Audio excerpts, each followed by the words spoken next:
hello YouTube, you're real people, and I appreciate you watching. Steve, I actually owe you a comment. I remembered midway through the stream that early on you had said you and your daughter were, or you and your child, sorry, were working on a coloring and staying inside the line. Number one, that's awesome. I appreciate you're an engaged parent. I appreciate you're spending time with your kid. Number two, would you post pictures of the crayon like work of the finished drawing? It makes me so happy to see the things that you all make with your family or by yourself. So if you would show your child's artwork, I'd be very, very pleased. But it's up to you if you want to do that, of course. But good job being a good parent, making me happy over there. And thank you for doing so. Hello today, Grulion. Hello, Putzaroo. George, what is up? Jim, it's good seeing you, my friend. I ordered some books you recommended. Thank you again for those. Hello, Zelion. Hello, Rog. What's good today, Pepper? Hello, Unnamed Comets. Aaron Mithrin. Aaron Mithrin. Thank you for being a friend. 37 months. I really appreciate it a lot. Thank you for hanging out with us no matter where you are in the world. Hopefully back to the US now, but I know you had a long sojourn in Korea, and I wonder where you're headed to next. Always impressive to hear of your worldwide adventures. Good seeing you today, Dogs. Drek, welcome in today. Marks, rough day today. Glad to hear the Discord beep. Save you from putting your fist through your monitor. I'm sorry it's been an angry day so far, my friend. Hopefully we can find some peace, some relaxation, some enjoyment, some fun today. I want to say thank you very much for being here, Marks, and yeah, let's all take a deep breath together. I'm not being silly. This is not a bit. Let's take just like a brief second and out, in. So here we go. There you go. Doesn't that feel nice? The time I was at the yoga retreat, I did what's called yoga nidra with the yoga teacher and noms. And part of the beginning of yoga nidra for this fellow is apparently we're in class suddenly because I'm on my back. I've been told to relax, to let myself fall into the floor a little bit and feel myself not having tension, etc. And then the teacher said, "Resorty, why do we focus on our breath?" And I was not ready for that, not even a little bit. It was a horrible moment where we all became tense again, and I gave an answer that was far too intellectualized. But unfortunately, that's how I address all of these things. And so, in the future, if you go to a very relaxing experience, someone might ask you a question of substantial import. And so, yeah, today though we're not doing that. Today we're just taking a nice breath together and hopefully feeling okay about it. How's it going, Rargasm? Welcome in today, my friend Kadashian. Hello, hello. Strawberry Chemist, what is up? Aaron Mither again. Thank you, Mike. Hello, Klaus. How's it going today? Thank you for everyone being here. Aaron Mither is still very jet lagged. I hope it's the case that your work allows you a little bit of a break when you return from far away. Because, yeah, those of you who change time zones regularly, I do not understand you even a little bit. If you're able to live the life of bouncing from place to place and working constantly, I'm just amazed. Because, man, when I move time zones, other than just 1 or 2 hours, I collapse. I guess like everything else, one gets good at it by doing it repeatedly. But yeah, that early stage, I remember when I got here to Japan, it was probably a week and a half before I felt normal in any sense. But first couple days, the idea of thinking was very, very hard. Maharo, good seeing you. New Anno, always good. It's true. I was so pleased to see the new Anno game come out. Does anyone know the reviews yet? Has anyone heard? Is this game well regarded? Enjoyable? Have you played it yet? I know many of us were into EU5 very quickly, which it is kind of an unfair choice. Play EU5 or play Anno. We'll be doing both of them, of course, and that should be a good time. Blue Link, hello, Happy New Year game. Yeah, and of course we all know the secret, right? Anno games numbers add up to 9. So this time we're playing Anno 117. 7 plus 1 plus 1 is 9. Boom math. Game Merchant, hello and welcome in. Thanks for being here. I've been looking down more than usual because for some reason Cat Fritz has been hanging out in his bucket down here. Usually when I start talking, he runs away, but he's currently curled up sweetly, and I don't dare grab at him or even bother him right now, but there he is, and thank goodness. So There we go. Everyone, you work weekends, you get to take a couple days off. Not enough of your regular schedule though. Yeah, hopefully the first couple days help you feel a little better. But yeah, more power to you, my friend.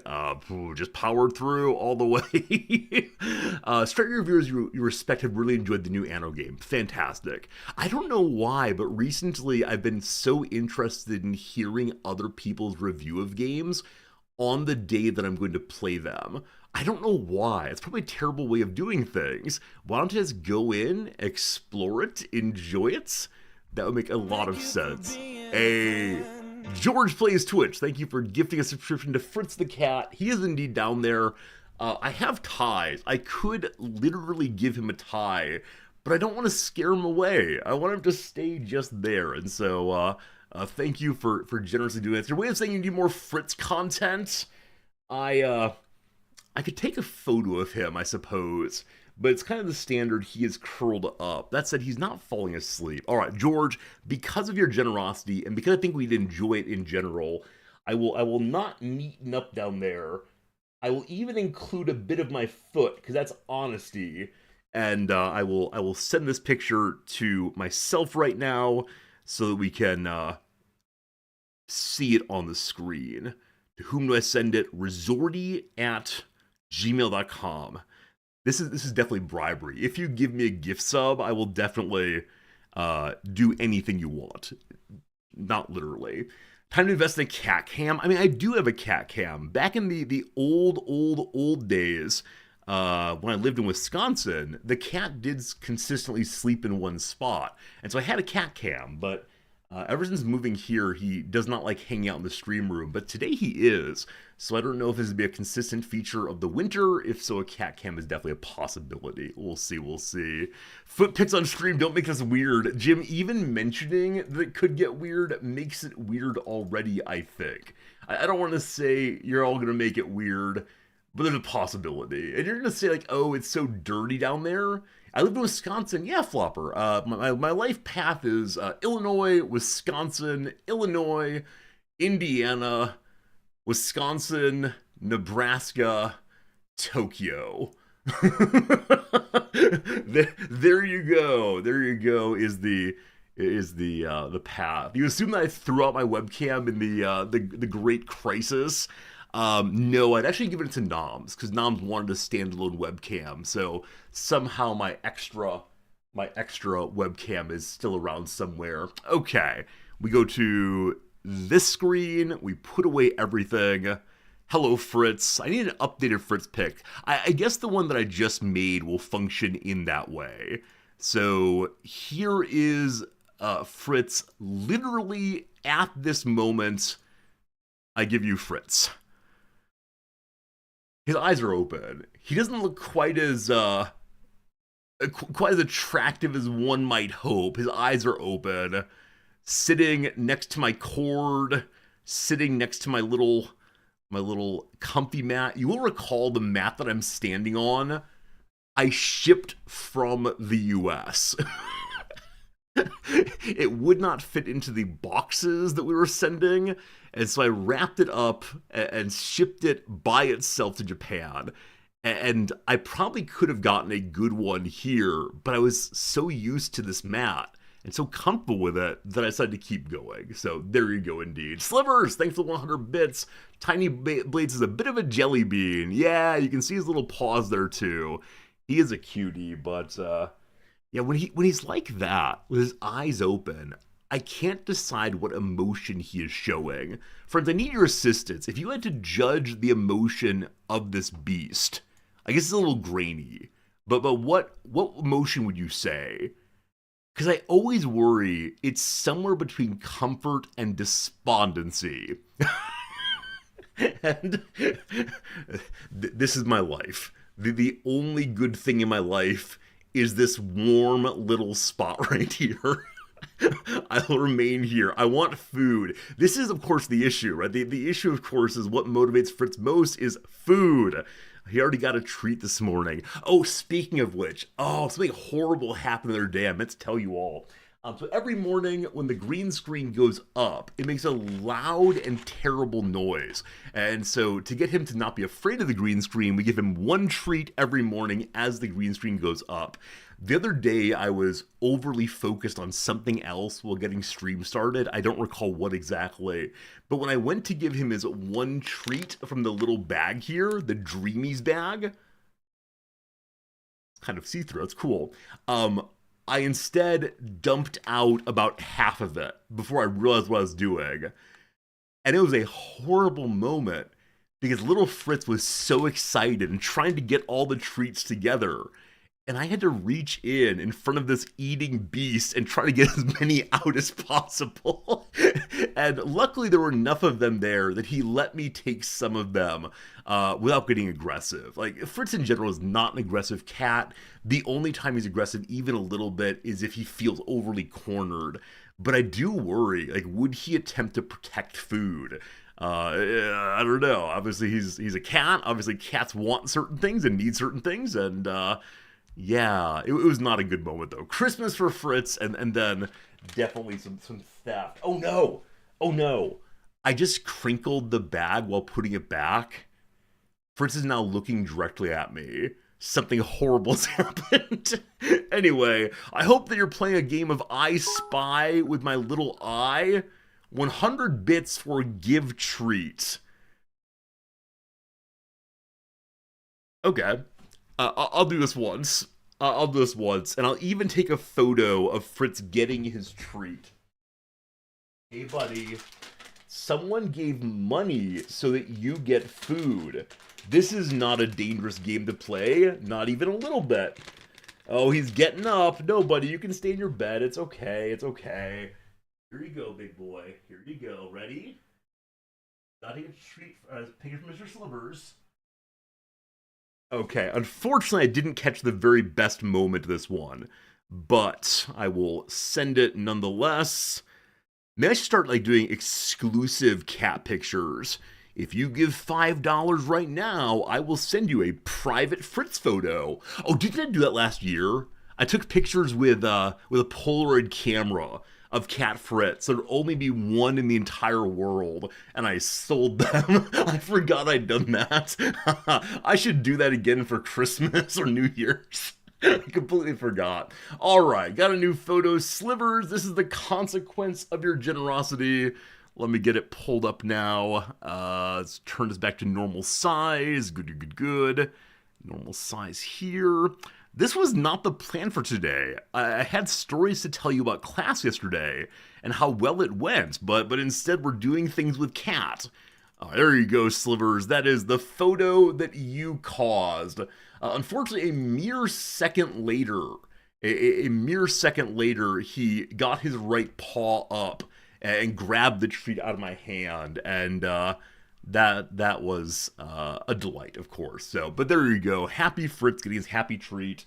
He's now looking around for more of them. I hope he gets back into his bucket there and has a little sleep, but we'll see. Speaking of, are there New Year's cards this year? Yes, there are. So I meant to start the New Year's card sign up on Monday, yesterday, but we had a sponsored stream. And let me say about the sponsored stream, thank you so much. I know it is definitely not the kind of game that we play on stream usually. It's not the kind of game that many of you play, but a good number of you spent time with me, a good number of you checked out the game through the link, and thank you. I realized that at least one person considered the game to be AI slop. I don't think that's quite right, but it's definitely a different kind of game than usual. So again, thank you those who played with me, Gorgasm, George, Pharaoh, Dr. Possible, Blue Link, etc. But it was... Yeah, I think, like I said yesterday, I had fun playing it, and that's honestly true. Anytime I get to play a game and at least someone out there is amused by it, I'm having a fun time usually. So, yeah, though it was a sponsored game, a Sonic Rumble, it's called Sonic Rumble. Yeah, though it was a sponsored stream, I had a good time. It is definitely a stream killer kind of game, in that it turns off a large portion of the community, but the things I will do for money. Very good, very good, very good. But yeah, I enjoyed it. I probably won't play it on stream again.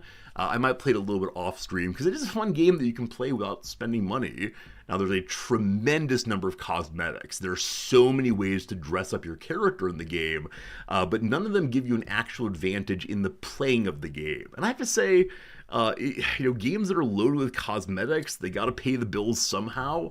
I don't really mind that at all. Now, when the microtransactions begin to go more and more in the direction of you can only succeed, you can only do well if you spend the money, then that's a little different for me. And I struggle with playing those kinds of games, especially on stream, so you won't see that kind of game. Anyway, thanks again for that. The things you do for money, the magic packs must flow. I mean, I was going to mention, like, in the prior picture, did you notice that the I Spy with my little eye various moments of magic cards? I direct you to just above Fritz's head. That is those are both boxes of entirely full of magic cards, commons, that I need to sell. They're worth probably, I don't know, $10 in total. And indeed, to the right of him, that's my box of unopened cards for the YouTube. To the left-hand side, there are even more because my bucket or my box of magic cards to open for you all is completely overflowing. You'll notice at the bottom, like right here, those are a couple books by Freud.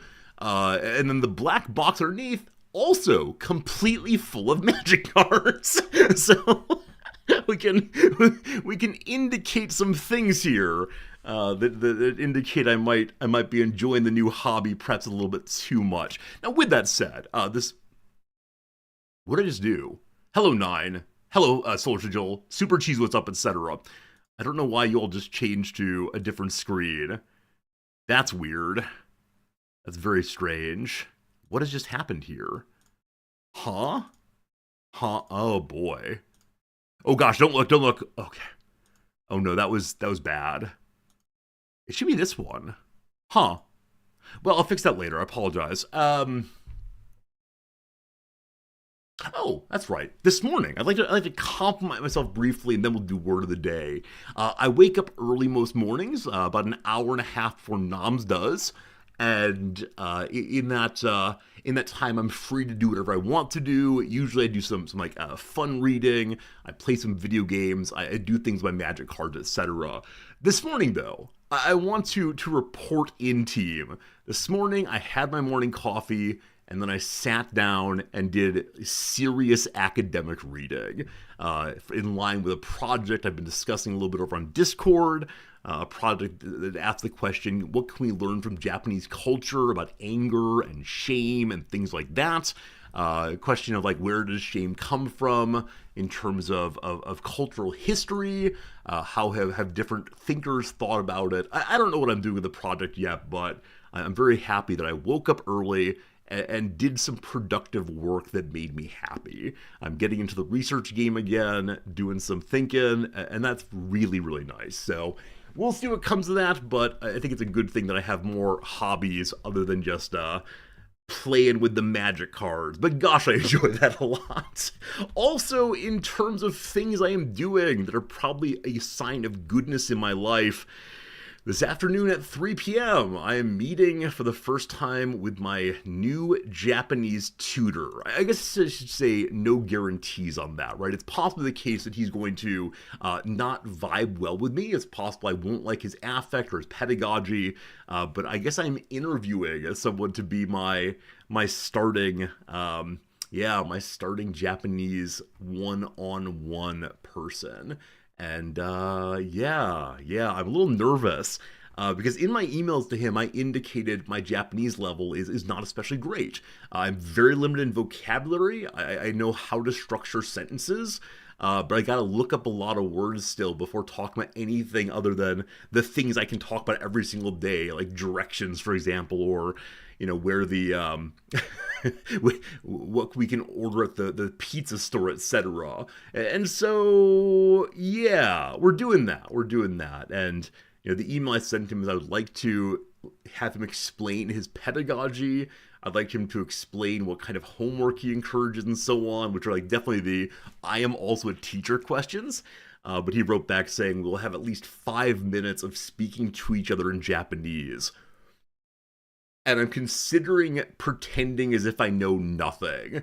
Like, he will say hello to me, and I will just stare at him. And I'll say, oh no, never heard that word, but oh, gosh, I don't know.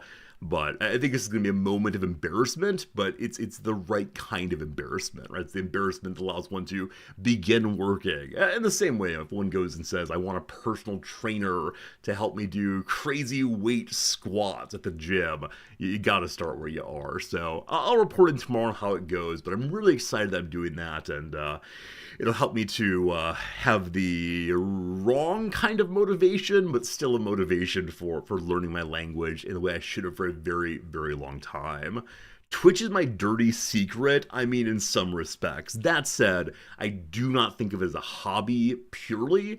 I think a hobby is something that you pick up when you want to, and perhaps it does not consume, like a third of my waking hours? I don't know. It's somewhere between a hobby and a job, but if this were purely a hobby, I would just do it when I wanted to do it, as opposed to, trying to show up every single day at the same time and all of that. But it's all fine. I enjoy it. I enjoy the streaming. You all have been very, very good to me, and that will continue, I'm sure.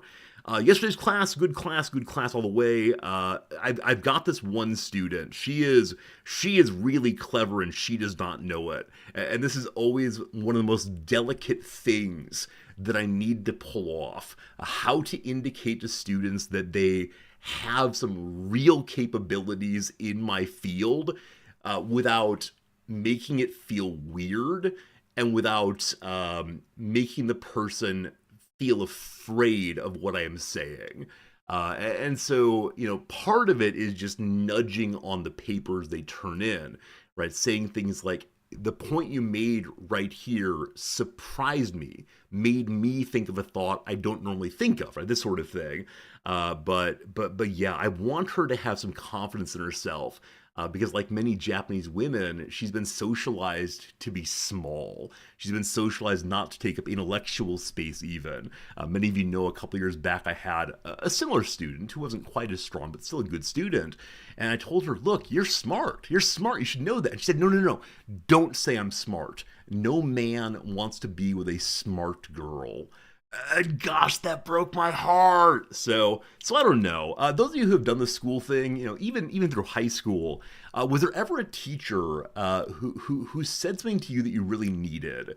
A teacher that gave a little extra feeling of, oh, I'm doing well here. In some way other than just saying good job, A+. That's how it goes. Do I ask them to consider philosophy grad school? I think many of you know, when students come to me and say, I want to go to philosophy grad school, I attempt to argue them out of doing so. It is a very risky game as far as devoting up to 10 years of your life to something that may not work out in the way that you told yourself it'll work out. So yeah, even my very best student ever, a fellow named Muhammad, who is from Iran, he is really smart and really hardworking, etc. And when he said he wanted to go to grad school in philosophy, I told him, no, please don't. And I gave him the standard line, which is, you should only go if you cannot imagine doing anything else with your life, and if you will regret it forever if you don't. If you can imagine doing literally anything else, please do that instead. So, I don't know. It might be like the standard Buddhist conception of the student who comes and asks to be your student must be turned away repeatedly to show they truly want it. A philosophy professor, as you sit down over tea. Yeah, I try to invite students to do one-on-one things. I think in the past 10 years, though, I've been hyper attentive to the way in which asking students to do things individually can make other students not feel great, and also, and it's something maybe I don't need to worry about, but also, I do worry that especially women students might imagine that I'm trying to come on to them. And this is something I never thought about in my first 7-8 years of teaching. I just kind of went along in the same way that my professors had invited me along. But Yeah. It's one of these boundaries that I don't know how to insist on, in a way that doesn't feel like weird by bringing it up. Like the obvious answer, this is not what I'd ever do. Is would you go and have coffee with me? Not as a date, right? Like saying that directly, but yeah, it's something I think about now that I never did. Um, yeah.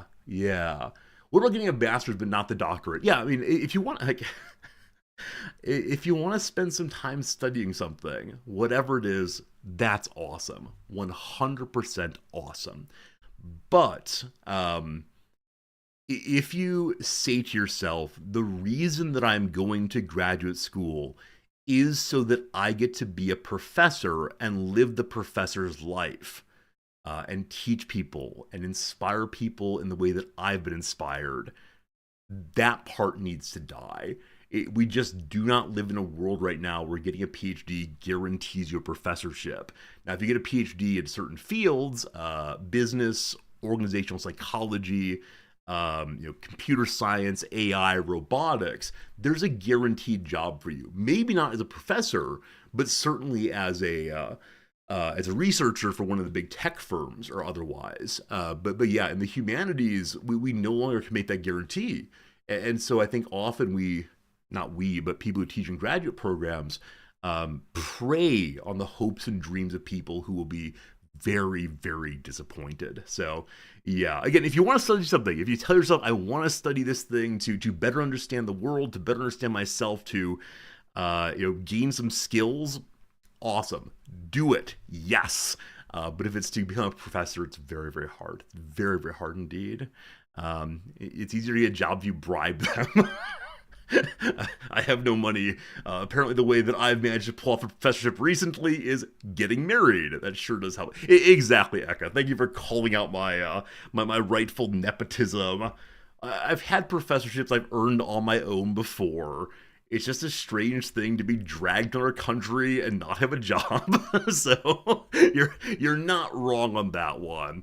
Anyway. In geology, there are more faculty spots than graduate students. I wouldn't doubt it. Wouldn't doubt it. I mean, obviously, geologists, though they're joked about only caring about rocks and being taken for granite and so on, can do some really serious work that helps us better understand the relationship between humans and the natural world.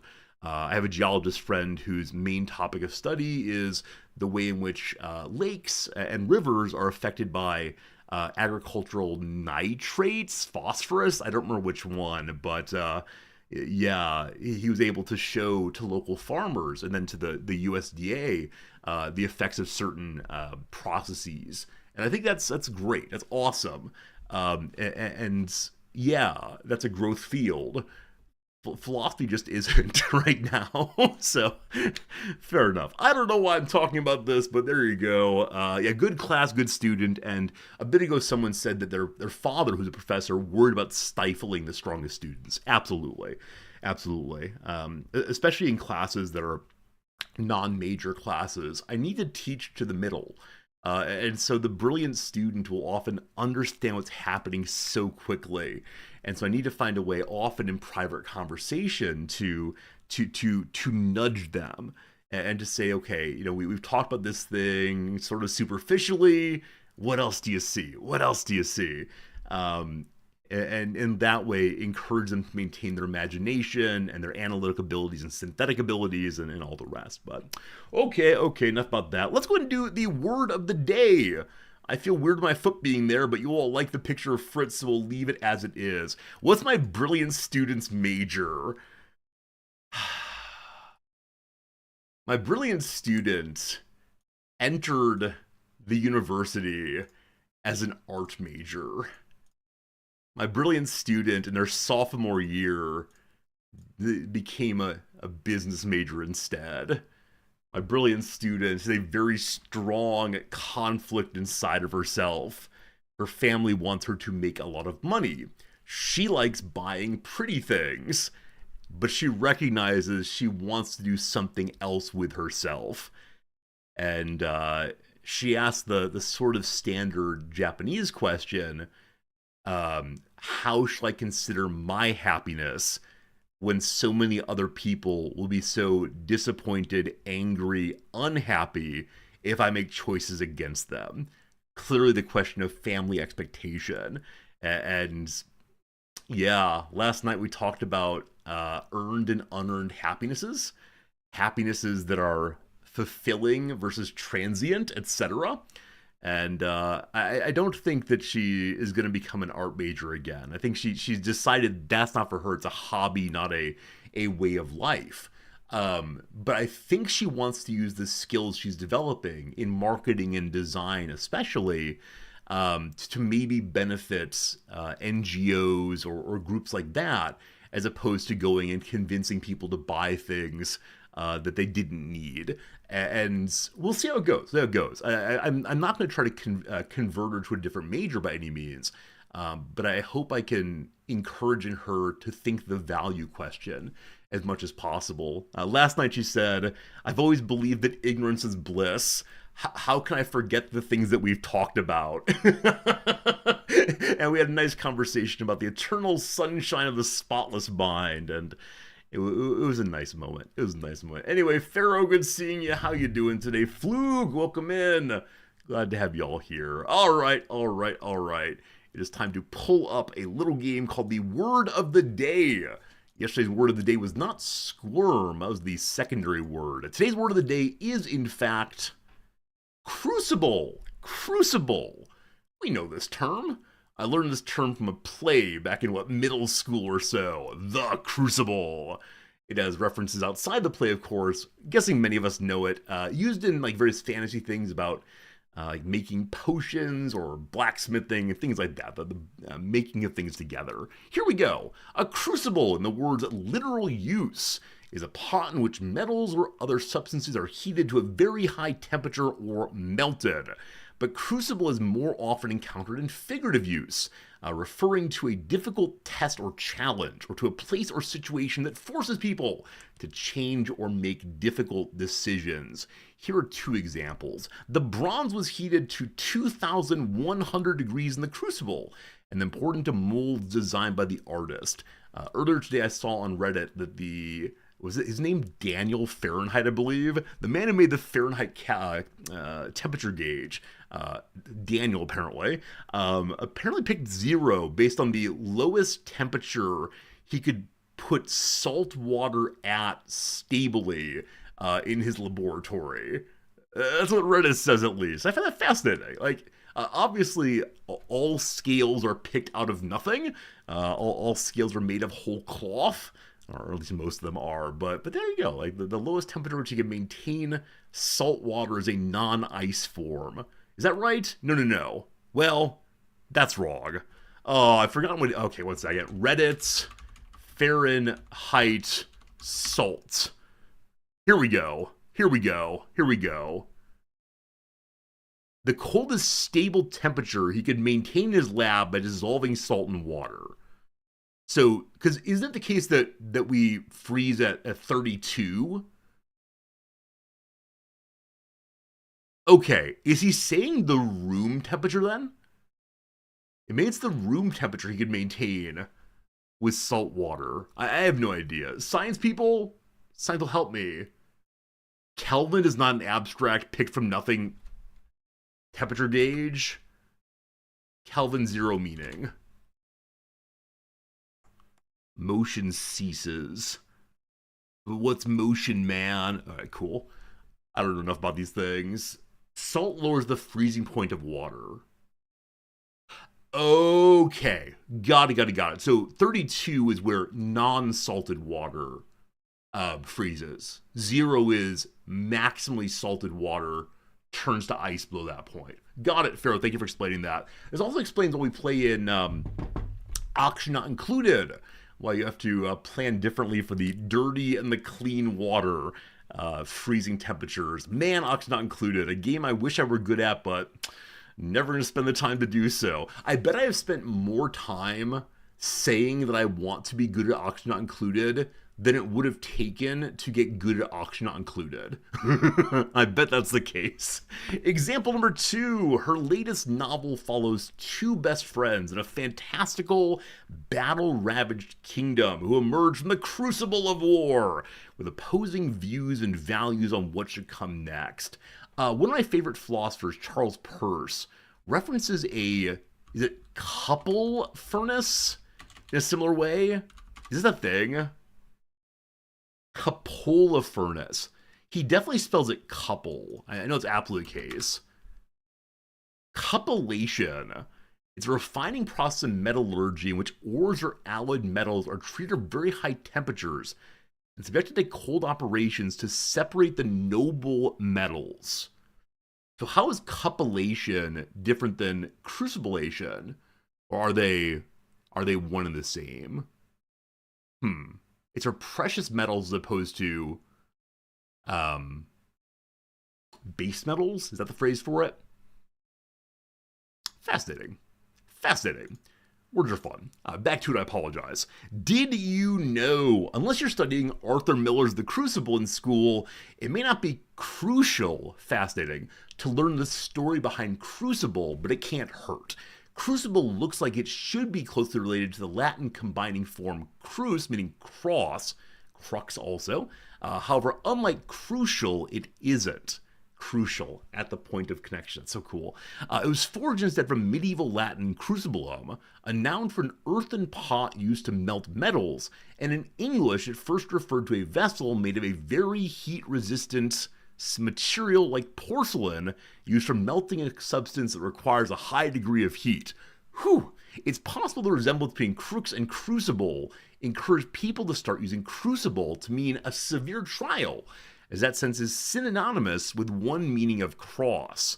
But the idea of simmering in a literal crucible also sounds plenty severe. The newest sense of crucible, a situation in which great changes take place, or forged in the crucible of war, recalls the fire and heat required to transform some solids into liquid. There we go. So it's not from the word cross, but instead from the kind of pot that's used. Now, why did they choose that word for the pot? One never knows. Here you go, team. What 5-letter adjective comes from Latin cruc and means causing great pain or very intense? Causing great pain, very intense. I mean, the word crucial is coming to mind, but that's not right. Y'all got it? No. Excruciating. Excruciating is very, very smart. I think it's excruciating. Well done indeed, Kardashian and Dogberry. I think you're right. It's only 5. Yeah, excruciating. Yeah, okay, good. There you go. Fantastic. Yeah, I got stuck on just the cruise without trying to add a prefix. Huh. Delightful. Thank you for knowing some words. Lovely time. Next up, it is time for thrice. Okay, we have a problem here. Earlier today, our friend Klaus posted on the Discord that he got a perfect score today. Do you understand how much pressure this puts on me? I've never gotten a perfect score before. Klaus, you're probably the big winner today, but good job on the 15. We'll see how it goes.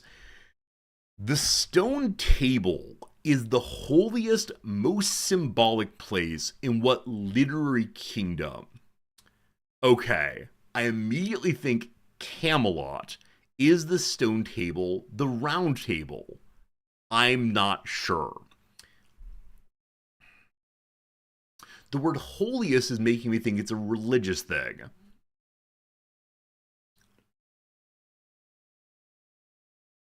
It could be Asgard. I don't know. I think Asgardians eat and drink together, at least when they're dead.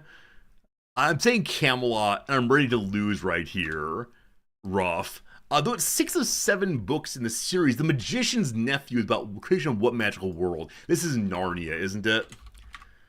Oh, it is Narnia indeed. Yeah. Holiest definitely Aslan in the story. All right, good job, Klaus. Good job knowing that one right away. I'll take it for sure. Yeah, what literary plays her into religion? I've only read the first book, unfortunately. I never read the wider what 8 or 7 books. Only the first one. So Narnia it is. Good job. One home remedy for cold sores is applying a wet match, thus burning the sores away with what element? I mean, is it phosphorus?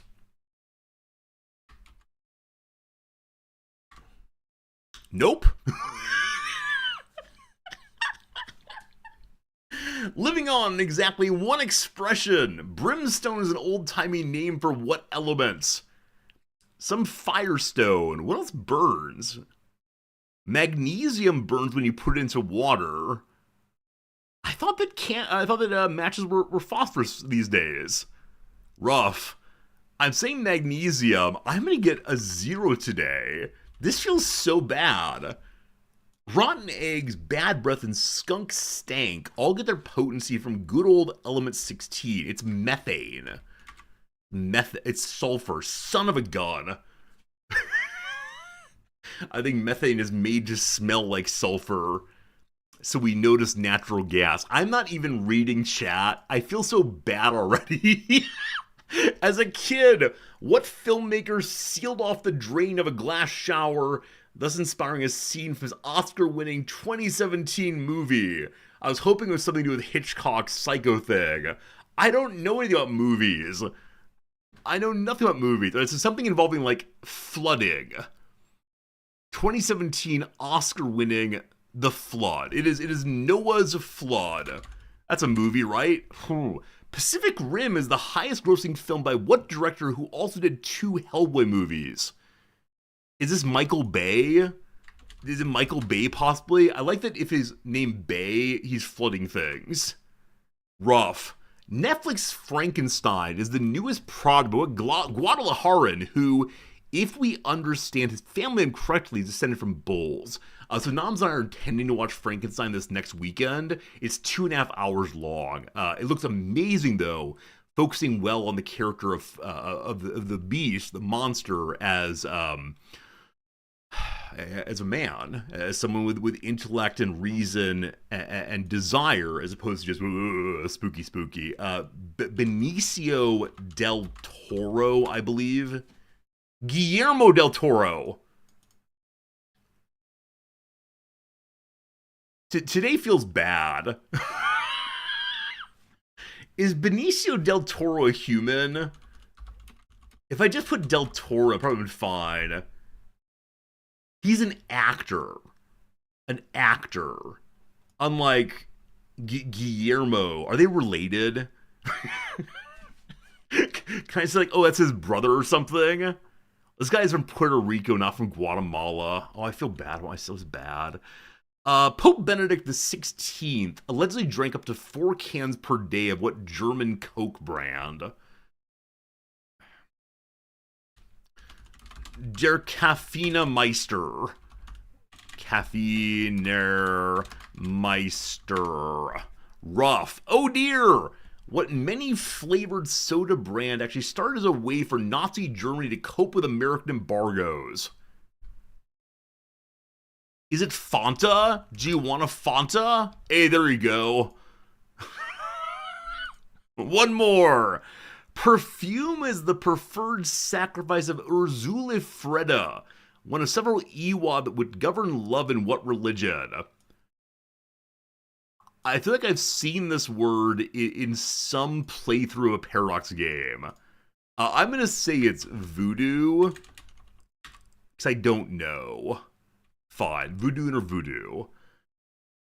Okay.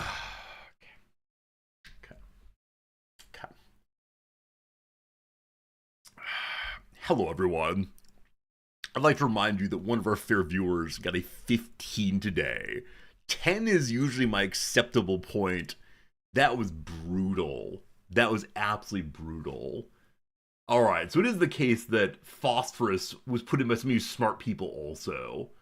Very good, very good, very good. Alright. How do we do? How do we do today? I think that's the first time I've ever angrily played trivia. So the average score is above the crowd's average today. On the whole, we tend to get sevens in the crowd. I got a 7. I got a 7. All right, I've defended my 3-2s. That was not a good day, though. Phosphorus is a good guess. I thank you. I mean, I had the Del Toro part. I guarantee if I had just put in Del Toro, it would have been fine. Narnia, most people got in 1. Yeah, the holiest word definitely helped. Most people got sulfur in 1 if they got it. Well, at least knowing Voodoo helped. Very well, we now feel bad about ourselves. Let's see if we can fix that by playing a little round of Redactyl Team. Good luck and Godspeed as we unredact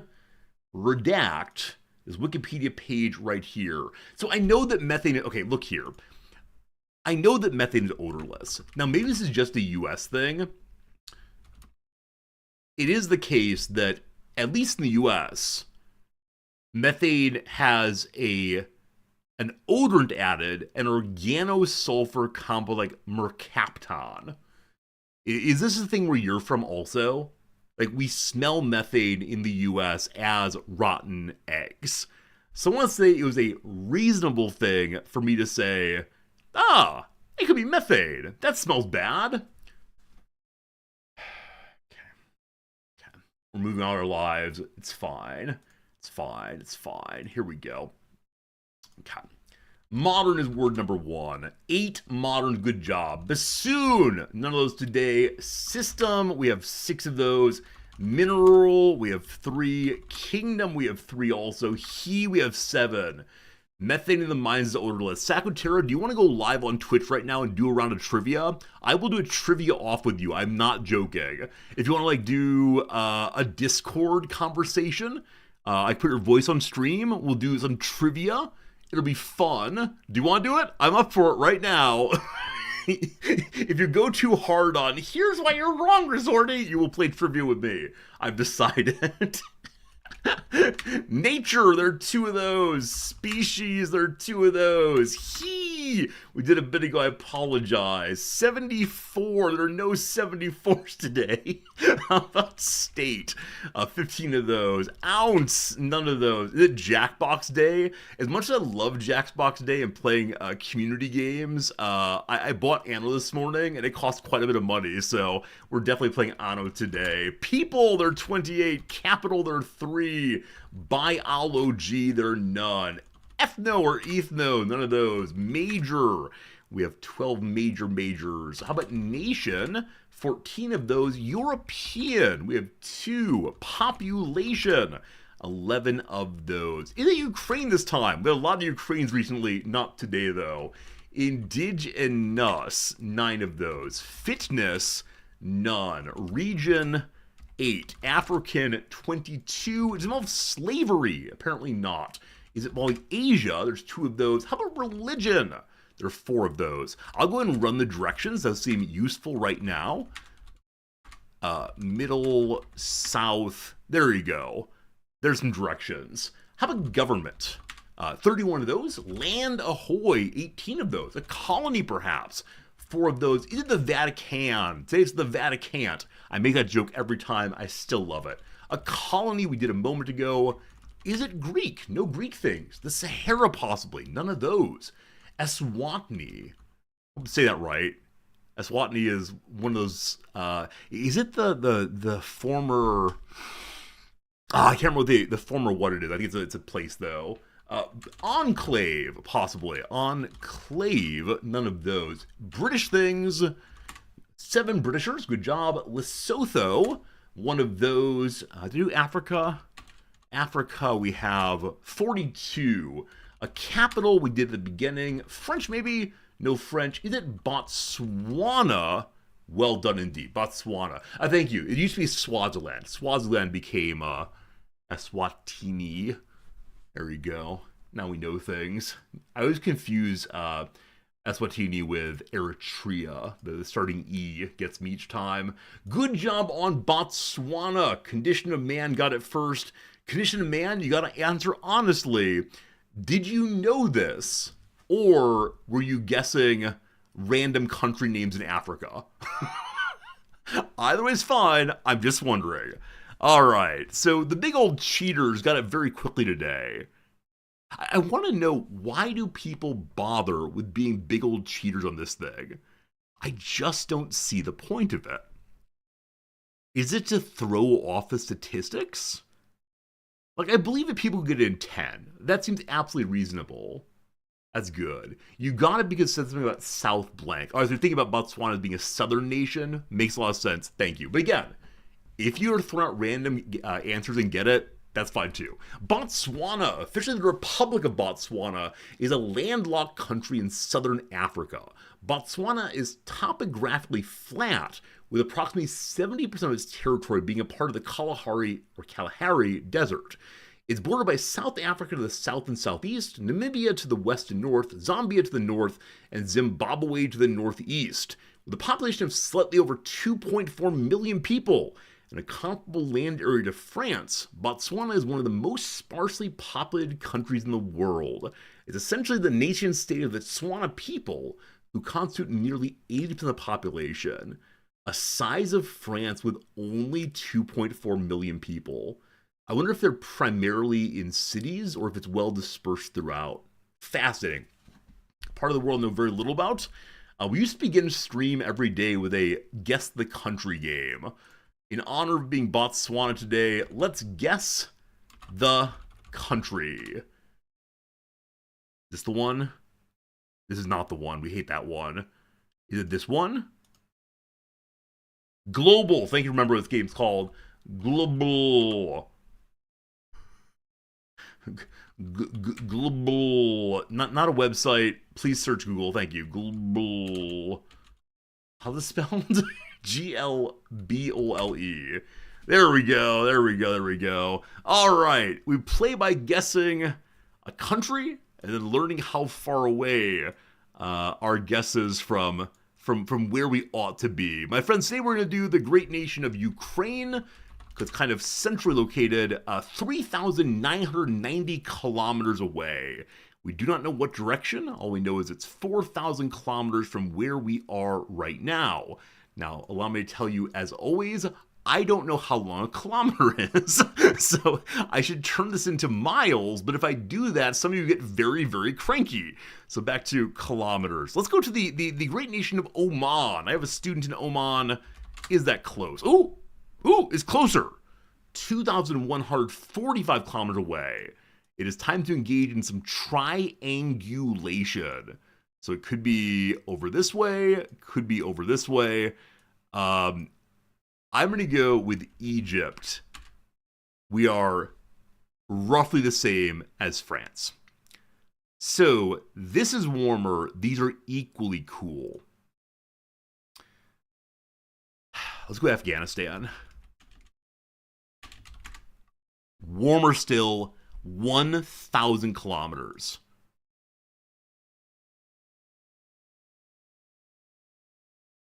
Bangladesh? No, it's cool. It is warmer that way. Bangladesh. This has always been like the way I play, namely Bangladesh. Warmer still, 35 kilometers. Unfortunately, I don't know how long distances are. I tend to stumble in the direction. 35 kilometers away from Bangladesh. I mean, I know like Cambodia is down here. I know that Vietnam is down here. I'm going to say Laos. I don't know how these things are ordered. Not close enough. Cambodia is the wrong direction. Well, welcome to I don't quite know what country's here. Like, Bhutan is somewhere in here? Okay. So, it's 35 kilometers away from here and non-adjacent to Bhutan. So it's not bordered by either of these, but it's very, very close. I believe these nations, or at least Bangladesh, directly touches India. So it's not India.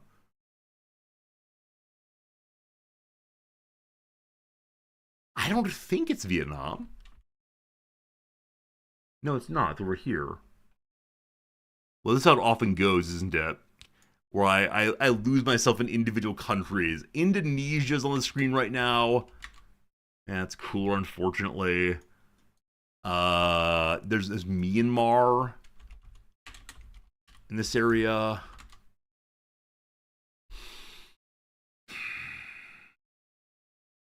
Team, what is it, please? It's Nepal. Nepal. I was looking in the wrong direction. So is this India here and then Nepal across the way? I apologize. So I think I'm correct that India does immediately run up here. It's an India split. Yeah, the minute I said that India abuts it, I just gave up on the West entirely. Well done, team. Really well done on that one. I realize this question is going to be a little bit flip. Does anyone know, is this area contested? And the reason I say it's flipped is I believe that most of the borders of India are contested. But I need to travel? I live in Japan. What do you mean I need to travel? It is India. Wait, it is India? We're saying Nepal's India? No, that's not true. This is not contested. Okay. It's because it's such a small area. 35 kilometers not a long distance. I think you could hike that in a day if you really wanted to. Okay. I mean, okay, look here. I'm feeling so unbelievably testy today. Maharo, you interested in naming all the countries of Africa in order? You need to travel more. No, I realize that my knowledge of Southeast Asia is a little bit lacking, and I apologize for that, but that's how it goes. Team, time for the Rizdactyl. Here we go. Feel free to submit a Rizdactyl on the screen. There's a link for you. You can put any Wikipedia page you want to in today. I have one already picked out. Klaus bribed me yesterday. I tend not to let bribes carry over, but I let myself get a little bit carried away. So Klaus submitted one yesterday. We'll begin with today.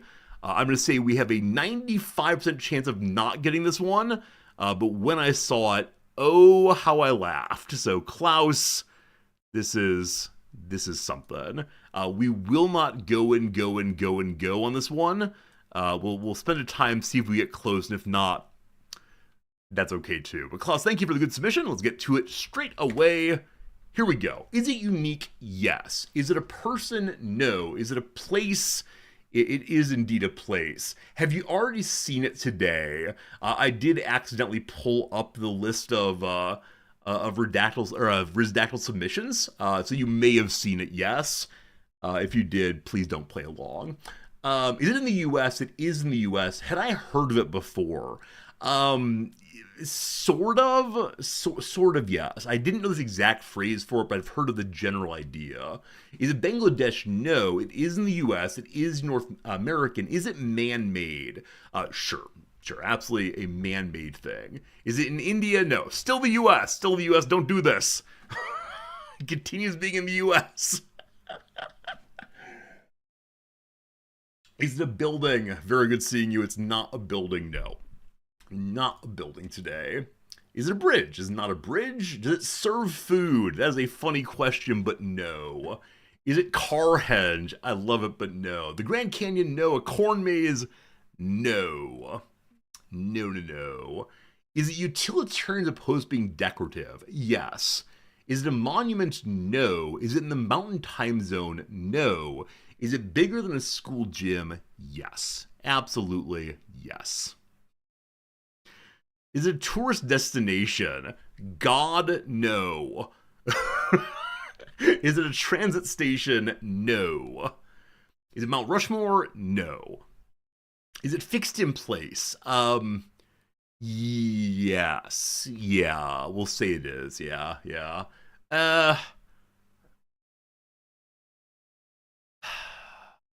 Yes, it is fixed in place. It could be changed, though, if you want to. Hey, Abel, thanks for the bid. I appreciate that. Is it a pit? No. Is it a municipality? No. Is it radioactive? No. Is it a fire? No. Does it emit signals? No. So I'm gonna say actually the answer to all of these questions is yes, but it would not help you. So it's larger than a bread box by a fair amount, and though it does not emit signals itself, it does have signals inside of it. Go bigger, go bigger. Outer space, no. Is it Pittsburgh? No. Is it in the bathroom? No. Do a million people visit it a year? I mean, visit, yes, but not to tourists at all. Is it east of the Mississippi? It is not east of the Mississippi. Nope. Is it on the west? Is it a gravity wave detector? It is not that. Is it a prison? No. Is it the internet? No. No, no, no. No. Is it a celestial object? It is not. Does it have a distinctive smell? I'm going to say for this purpose, yes, it has a distinctive smell. Is it in Texas? No. The headquarters of their inland revenue. No, it is not an IRS office in the Midwest. That said, if you read David Foster Wallace's long book, Pale King, it's all about the inner workings of the Midwestern IRS branches. Is it in a location that recognizes daylight savings time? I believe so. Klaus, if I'm wrong on that, please correct me. Is it a designated airspace? No. Is it a waterworks? No. Area 51? No. No. Is it a red state federally? Yes, the state does consistently vote for, for Republican candidates, though one might ask, what's the matter with their doing so? Is it a radio mast? No. Is it underground? No. Is it privately owned? I'm going to say yes, that the relevant elements of the concept are privately owned. Is it scientific? No. Are you allowed to carry a gun there? In some situations, yes. If you mean at the place in particular, generally, yes. Oh, goodness.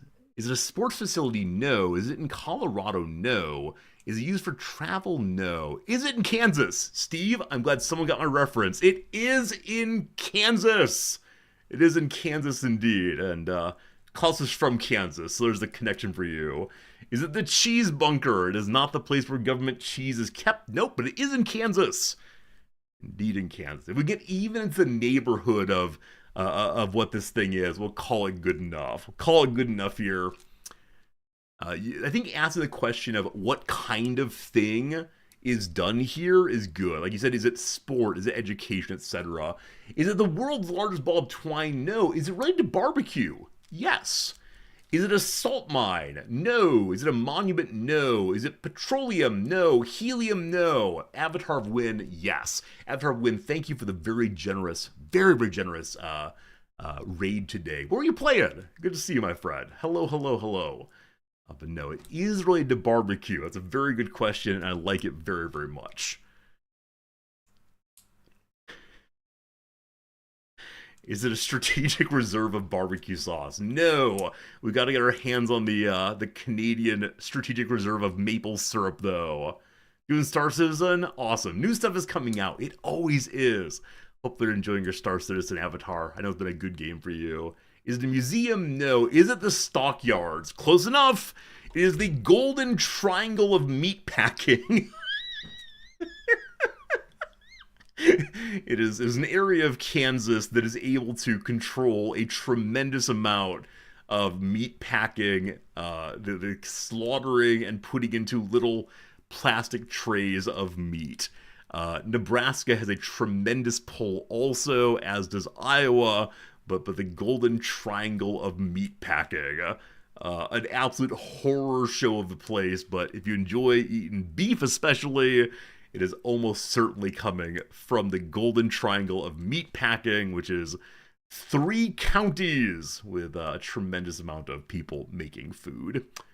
There you go. There you go. There's a book out there about someone spending a year in a meat packing plant, I think. It turned into a really nice essay for Harper's, I believe, and talk about the kind of people who work there, the kind of stories and lives they have, and I think it's one of these parts of culture that we don't like looking at. But the book talks quite honestly about the kind of work that's done by people to produce consumable meat. There you go. There you go.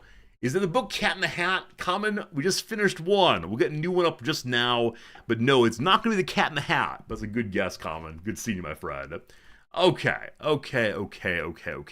Here's a second one. This one older one that's submitted a while back. That's a fun one. We'll leave that for another day, though. I like this one by Radicus. Radicus, this one's yours. Friends, I do have a new Wikipedia page on the screen right now. Please guess any yes/no question you want to, and we'll together discover what it is. Good luck and Godspeed to you all. It is not the Cat in the Hat. I'll continue insisting that, but good luck. Is it unique? Yes. Is it an event? No. Is it living? No. Is it a person? No. Is it related to the oboe? Oh my gosh. No, it is not directly related to the oboe or the bassoon or anything involving reeds, I'm pretty sure. Is it a place? It is a place, yes. Is indeed a place. Is it heavenly? In one sense, sure. Yeah. It makes me happy to think about, yes. Is it an island? It is not an island, no. Is it America? No. Is it Richard Reed? I like that. I gotta find some way to sneak in a relationship to the bassoon that isn't obvious. Is it in Europe? No. Did famous people perform at or visit this place? Yes, famous people have done things at this place, absolutely. American, no. Asian, no. Is it a Lego store? The Lego stores here are so unbelievably crowded, but no, it's not a Lego store. Yeah. I want to go in the Lego store and look around, but it's just insanity. If I go during the workday, I can usually get into stores without them being overly crazy, but I feel bad then. Very bad then. Is it a bridge? No. Is it related to sports? Not directly, no. Is it a concert hall or a theater? It is not a concert hall or a theater. Is it in Africa? It is not in Africa, no. Cat Fritz is still here. Cat Fritz is still having a good time down there. He might end up staying for the whole stream. We'll see. Not in Africa. Is it north of the equator? No, it's not north of the equator. Is it in South America? It is not in South America, no. Is it Australia? It's not in Australia, no. Is it New Zealand? It's not in New Zealand, no. Is it old? It is old, yes. Is it the Sydney Opera House? No. We did the Sydney Opera House on the very first day ever. It's one of the first ones we ever did. I remember being just delighted to think of that one. Is it in outer space? Yes, it is in outer space. The earlier question of is it heavenly, I could have gone with, but decided against it. Antarctica, no. Is it full of heads? I don't believe so. Is it the International Space Station? It is not. Is it Saturn? It's not Saturn, no. No, it's not Saturn. Is it man-made? Conceptually, yes. Physically, no. Is it a satellite? Sure. Is it in our solar system? It is, yes, indeed, our solar system. Is it in Earth's orbit? Yes. The Southern Cross? No. It's looked upon favorably. Sure, why not? Is it the moon? It's not the moon, but ... It is not the moon, but ... You're very close. You're gonna get it. I believe in you all. The Death Star, no. An even tinier moon, no. Ceres, no. Is it an asteroid? It is not that. Is it an eclipse? No. Is it the dark side of the moon? No. Is it a temporary moon? I don't know what that is, but no. Is the man on the moon? No. The low Earth orbit? No. Titan? No. Northern Liths? No. Is the landing site for the first landing on the moon? Are we gonna call that one close enough? We're gonna call it close enough. My friends, it is the Sea of Tranquility. Mare Tranquillitas. Tranquillitatis, sorry. Sea of Tranquility. Ooh, the place where the humans first landed on the moon. I said it was only indirectly related to sports. You'll recall, the first people on the moon played golf there. Famous people visited, the astronauts visited it, and yeah, there you go. No conspiracy theories about the moon, please. But what a great submission that was, indeed.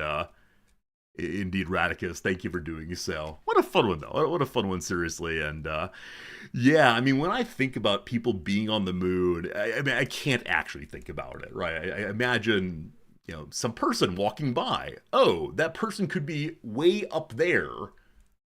No, they can't. That's bizarre. It's not that I disbelieve it. It's just I don't have the conceptual apparatus to fully appreciate everything that needed to happen to get there.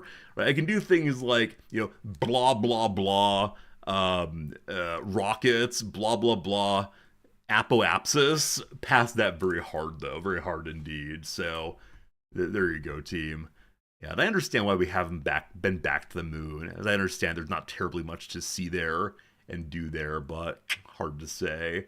Was that submission good enough for us to remove Radicus's VIP? You recall that Radicus got in big trouble the other day for putting an absolutely terrible submission in. Shall we say now that Radicus had a good one submitted? Maybe. All right. I think it was good enough.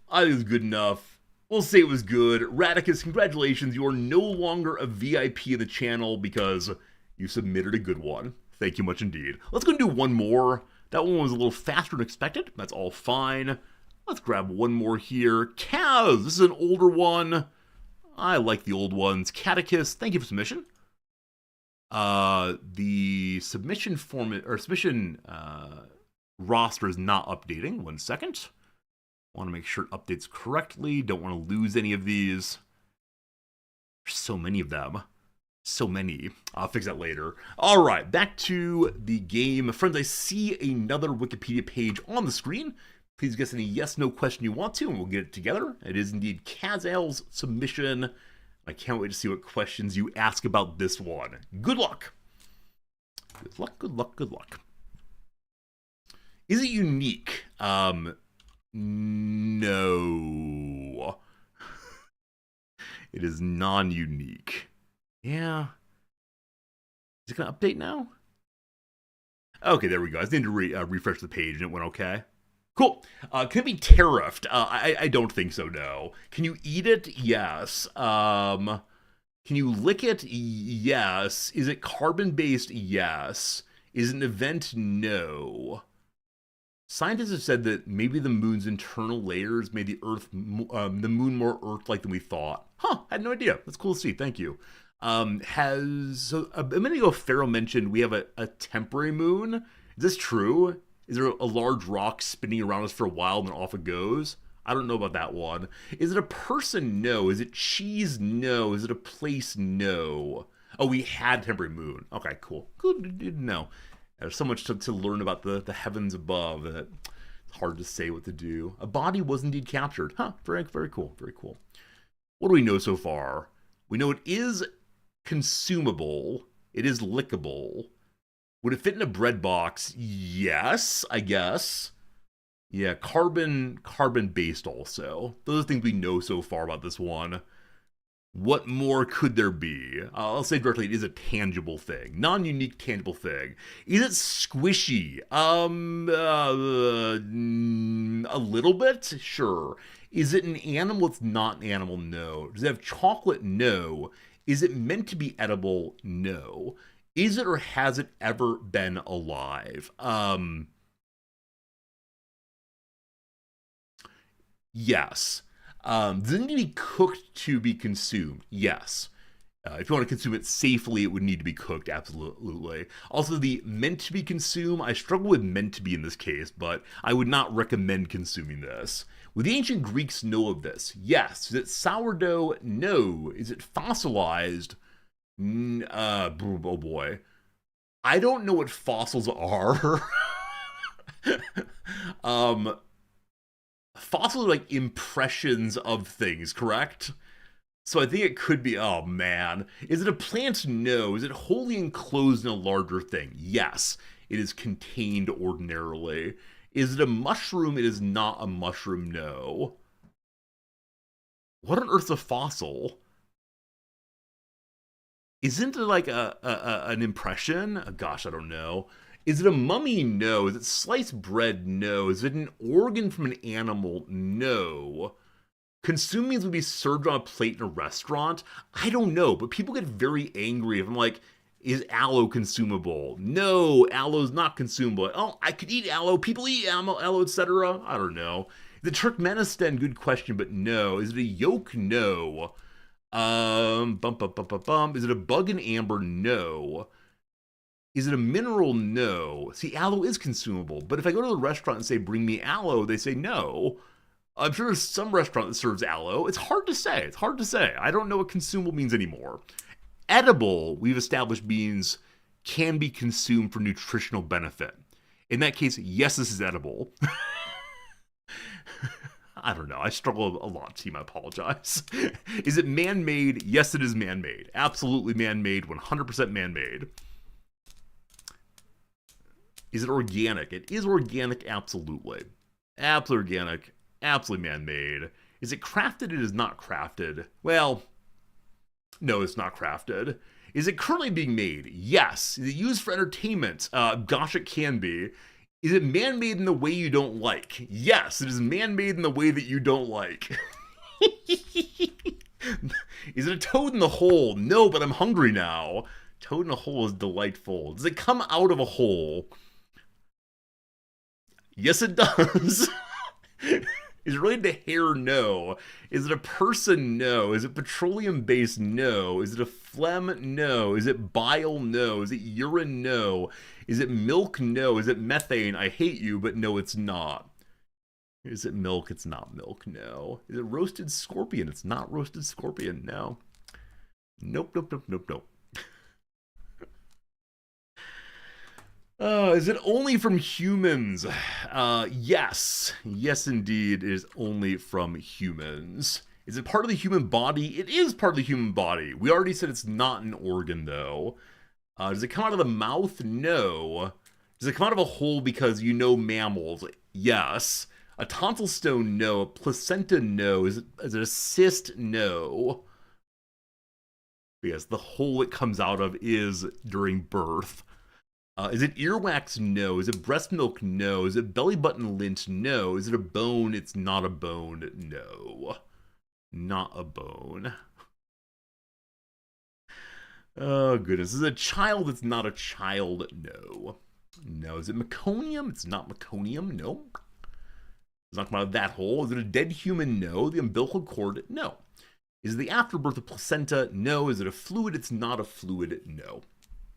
Nope, nope, nope. Amniotic sac? Nope. I'm sorry, I shouldn't have focused on the birth element so much. As the question was asked, I tried to be honest about it. But no, it is not related specifically to the act of birth. It just happened to come along during the process of birth. It's not a mucus plug. All right, no more conversation about birth. That's an incidental fact of it. Is it period blood? No. An infection? No. Is it blood? No. Is it a virus or STD? No. Does it come out regularly? I don't want to focus on birth anymore, so no, it does not come out regularly. Is it keratin? No. Is it umbilical cord? No. Is it snot? No. Radicus? No more questions about holes. The whole thing was a red herring. Is it tears? No. It relates to orgasm? No. I'm so sorry. I'm so sorry. What other parts does the body have than organs and liquids? Let's get focused on that again. Let's focus on things other than organs and liquids in the body. Is it from the butt? In some sense, yes. Is it milk? No. Is it DNA? No. Is it ocular? No. Is it nose hair? No. Is it a spinal fluid? No. Again, it's non-liquidic. Is it the chin? No. Is it pubic hair? No. There's a great class of things that you all have skipped. You said before, is it a bone? It is not a bone, no. Is it dung? No. George is the only one who understood what I said, and he's not a native English speaker. Bacteria? No. Is it a muscle? It is a muscle. It is a muscle indeed. All right, we're on the path. We're on the path. We're on the path. Oh, goodness. Is it sphincter muscle? I hate you all so much. Is it the gluteus maximus? Good enough, good enough. Friends, it is the gluteus maximus. That took a terrible, terrible turn. I'm very sorry for it. It's all my fault. The problem is, simultaneously, I got the questions, is it part of a human body? And the question, does it come out of a hole? Babies have glutes. They're very poorly developed, but they have glutes. I had to know it would go like this one. Maybe. Kaz, are you here? Do you get VIP'd for this one? Yeah, that was good though. How's it edible? Yeah, in the same way that all meat's edible. In the same way that majority of meat is muscle, right? So, yeah, we don't like eating humans. That's no fun, but you can indeed eat it. You can't spell booty without boo. Yeah, that's how it goes. So the problem is I have to be very specific in this game. If people ask questions that lead in weird ways, I gotta answer them honestly.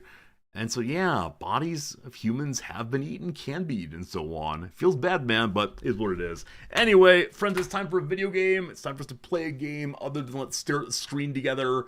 And that game will be one known as Anno 117: Pax Romana.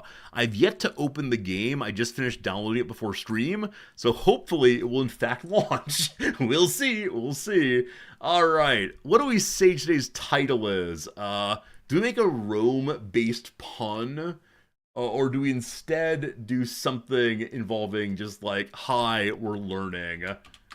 Because, you know, hi, we're learning. We'll do the old friendly ineptitude. My favorite title, and perhaps yours also. There we go. When in Rome. I mean, Rome puns are good.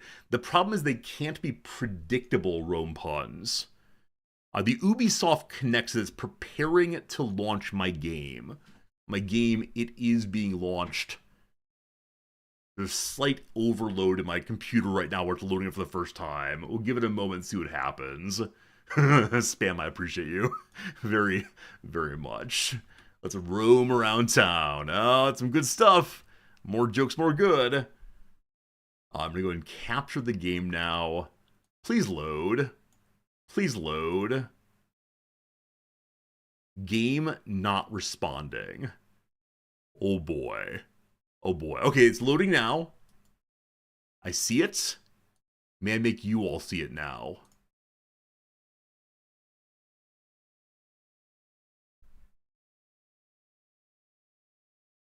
Warning, read before playing.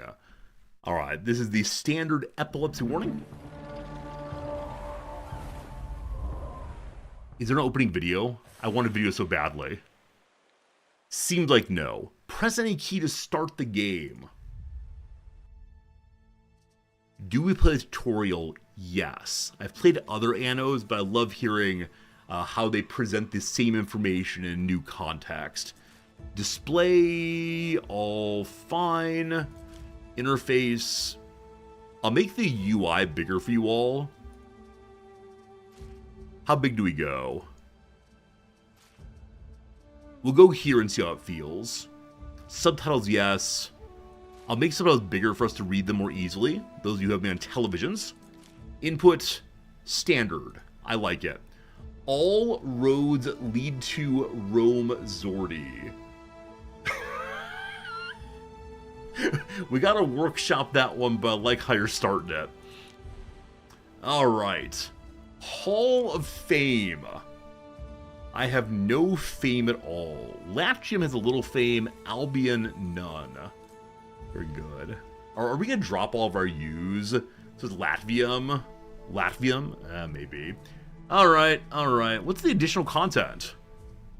Yes, I bought the year one pass. So we're gonna have the DLCs coming to us even if we don't like the game.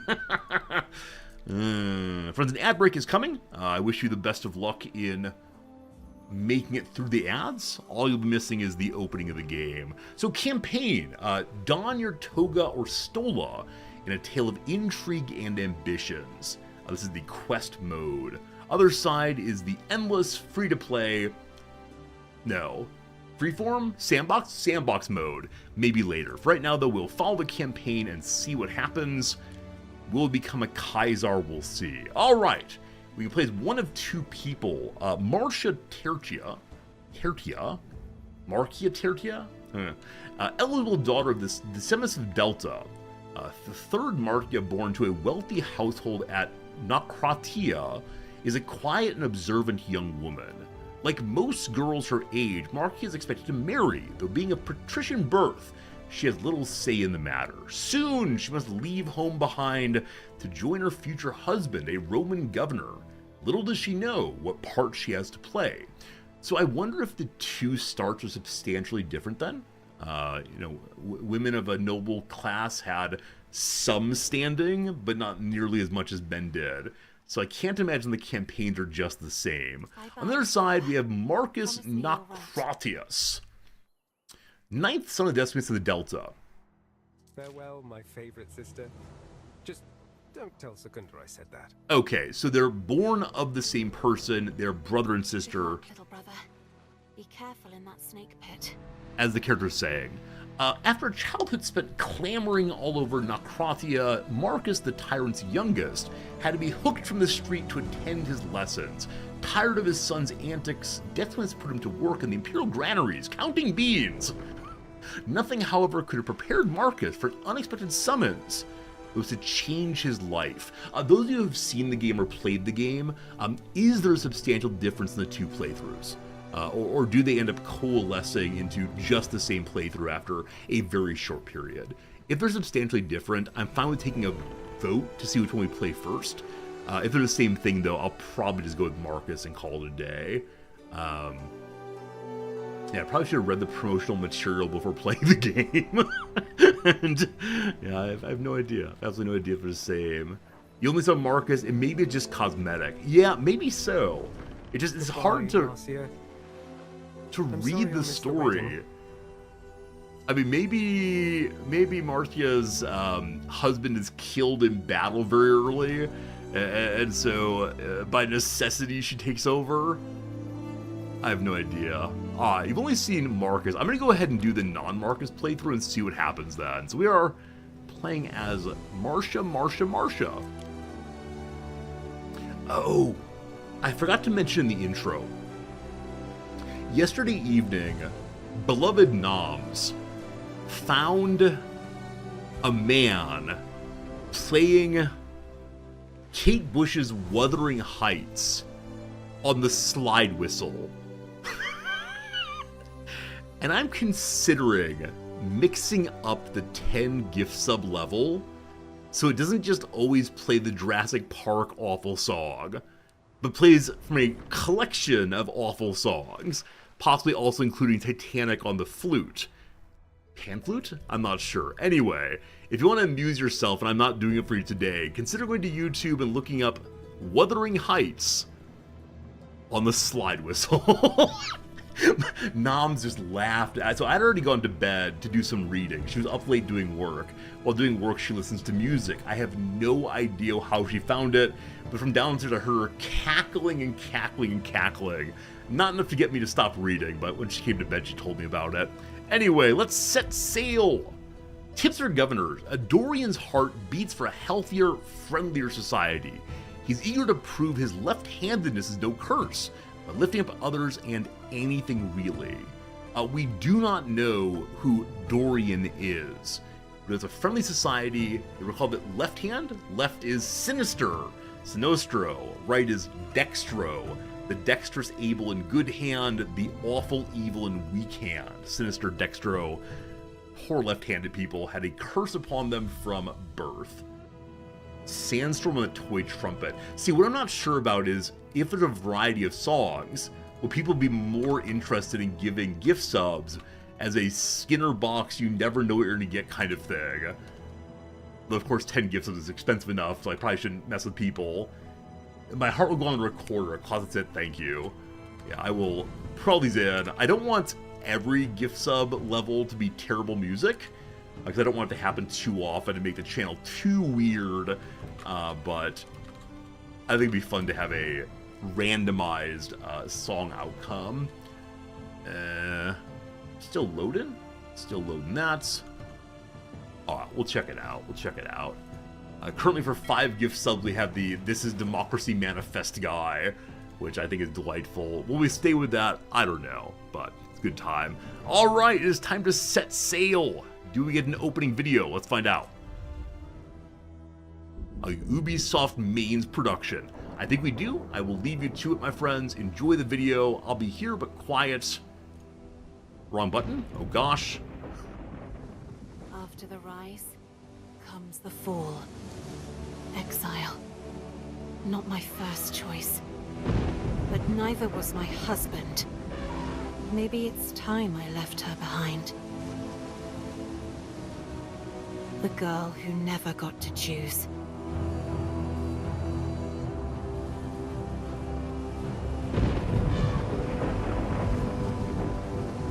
I'm My on a name boat. is Marcia Titania, and I am an imposter.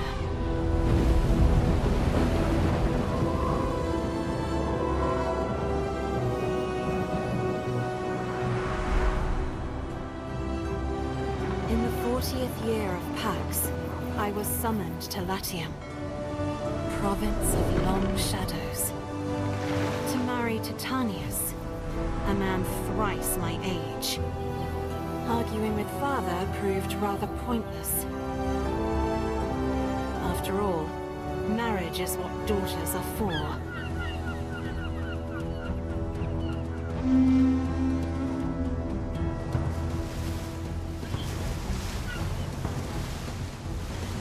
From the land of pyramids, Marcia Tasha, bride of our glorious governor! We stand at the edge of history, witnessing the... Are we? Here comes the bride. Titanius is a lucky man. But not a healthy man, Lucius. Please, it's madness to proceed without him. Without whom? Oh, dear girl. Your groom has been taken ill. But really, the omens. You must wed today. Your emperor insists. Hear the oath of my absent friend Titanius. Ubi tu Gaia ego Gaius. May this union bless the crown on which we bear.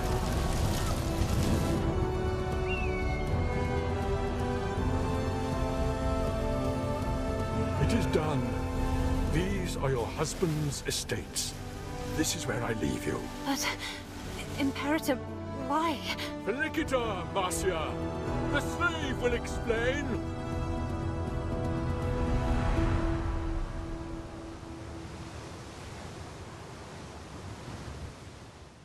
Welcome to Juliana, mistress. The governor asked me to take care of things until he is well enough to return. Oh, you must be the slave. Can you tell me what's going on? I mean, I really don't understand. Where is the governor? He is ill. A fever has consumed his strength. I fear it may take some time for him to recover. But I really wouldn't have minded waiting. To marry someone who isn't even there, I'm not sure I am married. Your father's and your husband's signature is on the marriage contract, and the Pontifex Maximus presided over the ritual. Your marriage is perfectly legal. Thank you for being and you a are not without friend. means. Titanius was granted a large sum to build the city of Juliana. That's all very nice, but I don't understand the rush. Why did it have to be today? Why not wait? Emperor Lucius is keen on prophecy.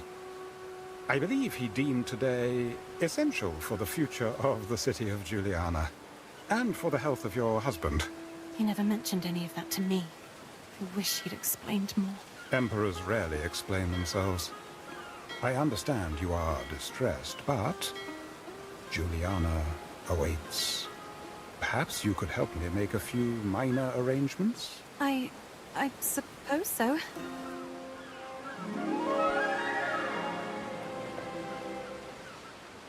Well, there you have it. What's the story of our running the show? Our husband is sick. Do we have any training, Timber any... is vital to the continued growth of our city. Do we have any training, any knowledge, anything in the building of cities? Nope. But apparently we got to run the show because our husband is not in good shape. I don't know anything about Roman law. I was so curious how the game was going to collapse the two storylines together. There's probably a Cutters and different... sawmills. hey, I'm talking here. We're actually spending money. I apologize. We need to pause, certainly. How do I pause? Spacebar does not pause. How do I pause? Okay, pause is here. Boop. Okay. Good. I wonder what the other starting video is for the other character. It must be something. Commander Keen, I thank you for the resubscription. I'm glad that you noticed the mention of Imperator also, which is indeed a Paradox game. And with that said, if I played the intro for my wife, she would be so unhappy. Because many of you know, she taught Latin, she speaks Latin very well, reads Latin very well, and that they didn't even take time to, read the correct words, the important Latin words correctly. It's Imperator, not Imperator, but all fine. Yes, indeed, British accents all the way. Alright, we'll see how it goes, Cool, we need to build a woodcutter in the forest. I believe we understand this game in general. Let's look around a little bit. Over here there are flags. River slot. So in these particular places, one's allowed to build things involving the river, probably bridges or dams maybe. Do we see natural resources other than wood as the game begins? I don't know what kind of technology the Romans ended up with. Certainly they made things of iron. Out here we have a derelict market we can remove, an Ambrosian rune. I don't know where I should be for this game. I'm going to stay in this corner. I might shift to the other side of the screen though. We'll see how it goes. I don't see like coal out here. Mountain slots though. Alright, lots of things to explore. Looking forward to them all. I gotta remember to pause to avoid being in debt. Alright, so multiple production buildings. There's a dirt road, a Libertas residence, and a warehouse. Libertas is probably the layer of the free people, possibly. Okay, if I click this thing, the sawmill and the woodcutter. As usual, what is the first thing you must build? The woodcutter. Every game, forever, is the woodcutter. So we want to build it into the woods. A wonderful Sondheim musical, I believe. Into the woods so it has maximum productivity for as long as possible. How exactly does adjacency work in this game? And what is the rotate key? It is not R. For right now, let's dump it where it is. This is a tutorial after all. We'll plan for beautiful things in the future. Next door, I'd love to build a sawmill also. And so I want them to be kissing cousins. That said, the sawmill should not be consuming wood. Build on top of it. So instead we'll... I keep pushing R to spin. That's definitely not it. We'll throw you right there. And then we'll need to build some roads, but that'll come next in the game. So we run, we build. Awesome. Now we need a street to connect them all. The standard moves. And I promise I'll try to make my streets look nice. I'll give it my best shot, fire away. And for right now, See, I'm not counting out in the way I should be counting. This is a thing that many of you know that I want to do, is make beautiful, beautiful streets. But so often I end up making them a tiny little bit ugly. Okay, we're not yet connected, because this is made poorly.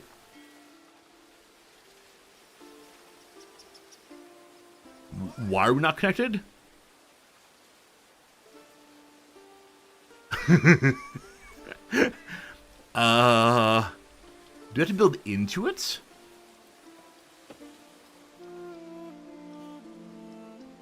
Did I already lose the game? Oh, here we go. This is not a real road. Hey, there we go. There's a fake road. By building housing at Okay. Build some freemen. A little freeman district. Kind of the standard way of playing. In this game, do workers have to go to their houses? I believe the answer is no on that. They stay away from their houses more all the time. Hey, thanks to the GG. Already one major success in the game, and thank goodness for that. I don't think they walk to their workplaces, so you can put things a little bit farther away than you might otherwise. And still not counting. Let's have this area right here belonging to the average Libertas free person. I'm gonna build 10 of them. Okay. As the buildings rank up in Anno, I don't believe they take more space. If they do, I'm ready to look very, very, very foolish indeed. Oh! Almost perfect spacing. If I jam these together, they become perfect spacing. So is there a move key for these? Upgrade. No.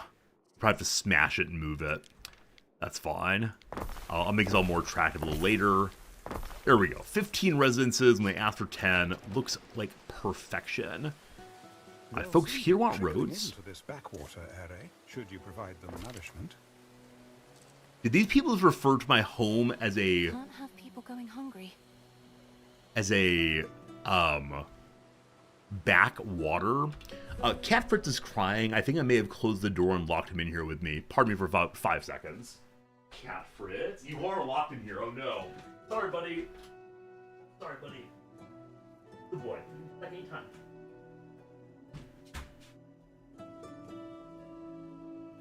Sorry about that. All good now. Alright. Reach 100% of food needs for our residents. Also, we sure do want to have a warehouse closer for this thing. We haven't been told about warehouses yet. I'm going to build one to delight our folks. Now, I know one doesn't want to build too many warehouses. I don't quite recall how that works. I believe it is the case that workers move physically from warehouses to buildings. Anyway, just a tutorial, no big deal. So now that we have our basic freeman workers here, we can unlock food. Sardines number 1. A family picking at the bony sardine can still be fed and kept in health. No need for the comma there. Porridge, a staple, easy to produce for the masses. That's a comma, not a semicolon. No one loves the taste though. So very basic food. Gives a bonus to population for having sardines, and more population for porridge also. So more people can get jammed into a single building if you have these things. Fishing huts presumably just go on the coast. We have a wide coast, but for right now we'll start right where we are. We'll go ahead and throw up, I don't know, 2 of them, 3 of them. We'll do 2 for now. We've got to connect that to our main road also. So go right behind them for the moment. Yeah, in some measure, this is the same game as the last Anno so far. But, you know, definitely different graphics, different sprites, different story, different campaign. But at least in the beginning, it's going to be, you know, make food for your peasants, get wood for making food, etc., etc. Alright, how is porridge made? First the oat farm, and then the porridge stand, where they pour out porridge. I don't think fertility is a thing in this game, I'm fairly sure. So I'm not going to worry too much about where to plant these, and instead just, I don't know, go over a little bit and dump a few of them. Now one builds the field that goes behind the farm. Okay, it needs to be 80 of them. So 8 by 10. Or 4 by 20. Or 2 by more. I'm going to do the 4 by etc. I appreciate the game is counting up for me on the right-hand side. There we go. Little arable farm. Needs a warehouse, needs a road, etc. Golly gosh, we can do that. Okay. Continue this way. Why I put this away from the road? I don't know. We'll figure it out for sure. Residents or other parties wish to speak with me. What do we do, Gov? A Libertas hails you. Libertas passes by, straining under a heavy load of timber. He carries the hopeful air of one who's recently celebrated his manumission. Oh, video game. Do we like this or dislike this? So the video game immediately defines the term it uses. Why? So I think I'd prefer it to simply say, he celebrated manumission, or has celebrated freedom from slavery. See, I think I'm the kind of player who, if the game uses a word I don't know, I go, ooh, and go look it up. Yeah, I don't know. It breaks the story for me. I guess the way I can fix this story is we have some assistant standing next to us who says, look here, dumb woman, freedom from slavery. I don't know. It's Ubisoft, so made for the masses. You like learning terminology. So Jim, you do prefer they use the word as opposed to just saying freedom from slavery. I get that for sure. But yeah, I think I do prefer, the way Paradox does it, which is the word is made purple as an unusual word. Yeah, no, I agree. I think, yeah, Paradox has been doing that more and more with, like, what is the Byzantine emperor? What is it to be born in the purple? This kind of thing. But okay. You had no opinion before I brought it up, and you continue not to care. But at least you thought about it, right? At least you thought about the question of, does it matter? See, I think some things matter to me quite a bit that don't matter to other people. Most people just, like, read through this and go, whatever, cool. I'm going to say freedom from slavery. I word it sounds like manual auto transmission, right? That kind of thing. For me, it's a deeply interesting question of how we teach people words, how we engage with text that isn't immediately understandable by some folks. Anyway, despite his burden, onus, he stops and hails you as his governor, a leader of people. How do you respond to him? Seize his goods. The first person that ever talked to us, we take everything he owns. This lowers happiness substantially. Or buy his supply, 400 money for 20 wood. I don't know if that's a good transfer, or say have a nice day. If we say have a nice day, he just gives us 10. I'll take the 10. I thank you. I'm honored the governor would take the time to wish good fortune upon the likes of me, the Libertus replies. I take pride in serving my new home. He generously offers me half this timber as a tribute. I know this is not how this game goes, but I think for some of these choices, I wish it didn't tell me exactly what I got ahead of time. Things like seize his goods, legit. You see his goods, you take his goods. But things like have a nice day, you shouldn't know he's going to give you things ahead of time. It's not the reward in material good that matters. It's the moral return instead. All right. Thank you for the kindness conversation. Food is building up nicely. For a brief moment, something... yes, the farm said it couldn't find a warehouse. It's the governor. That's still the case. So I need to give them warehouse out this way also. I think I often end up with way too many warehouses. But if I plan ahead, it might be more good, more better. We have more pop-ups with which to deal. Hello. If you could look after this, Eri. Alright, build some warehouses. Goods go to the warehouses. Warehouses and trading posts all share the same storage. Cool. Number 2. Something for your consideration, Eri. So as you look at residents' houses, you can see what they need and want. It's up to you to decide which needs to provide. For early residents, got to fill a whole category. As you have the category, the buildings can be upgraded all the way. Aight. We can click in and see they're at half food right now. They have no public services, and they're not feeling terribly fashionable. The things that matter most of all. So we're at 61% food. We could put down even more food supply. How much food does the farm produce? Yeah, so it's spinning. Oh, also, I apologize. I'm making oats, but I'm not making them into porridge. That is the next step I need to do. I got distracted, though. So porridge costs money to keep going. Uses 2 farmers. And I don't know if it gives porridge out, or if it instead puts porridge in a warehouse for others to use. With the thought that it gives porridge out, I'll put it right here. These people should now be content. If If you feed the people well, they will be devoted to you. You are wise, mistress. I don't feel Compliments. I mean, I married someone I've never met. Still haven't met. Ah, but you might chance upon him today. You are invited to dine at the Imperial Villa. Really? So that's where he's staying. He is confined to the sick wing, I believe. The pleasure barge will come for you shortly. I see. I best get ready then. The voices are too low. Sabio, thank you for mentioning that. I'll change that in a moment here. So we're being invited to an imperial household where our husband is confined to the sick wing, ahem. I have a theory. That we've been profoundly deceived about the mental quality of our husband. It's not just that he's ill for a little while. He is unable to ever take his duty again.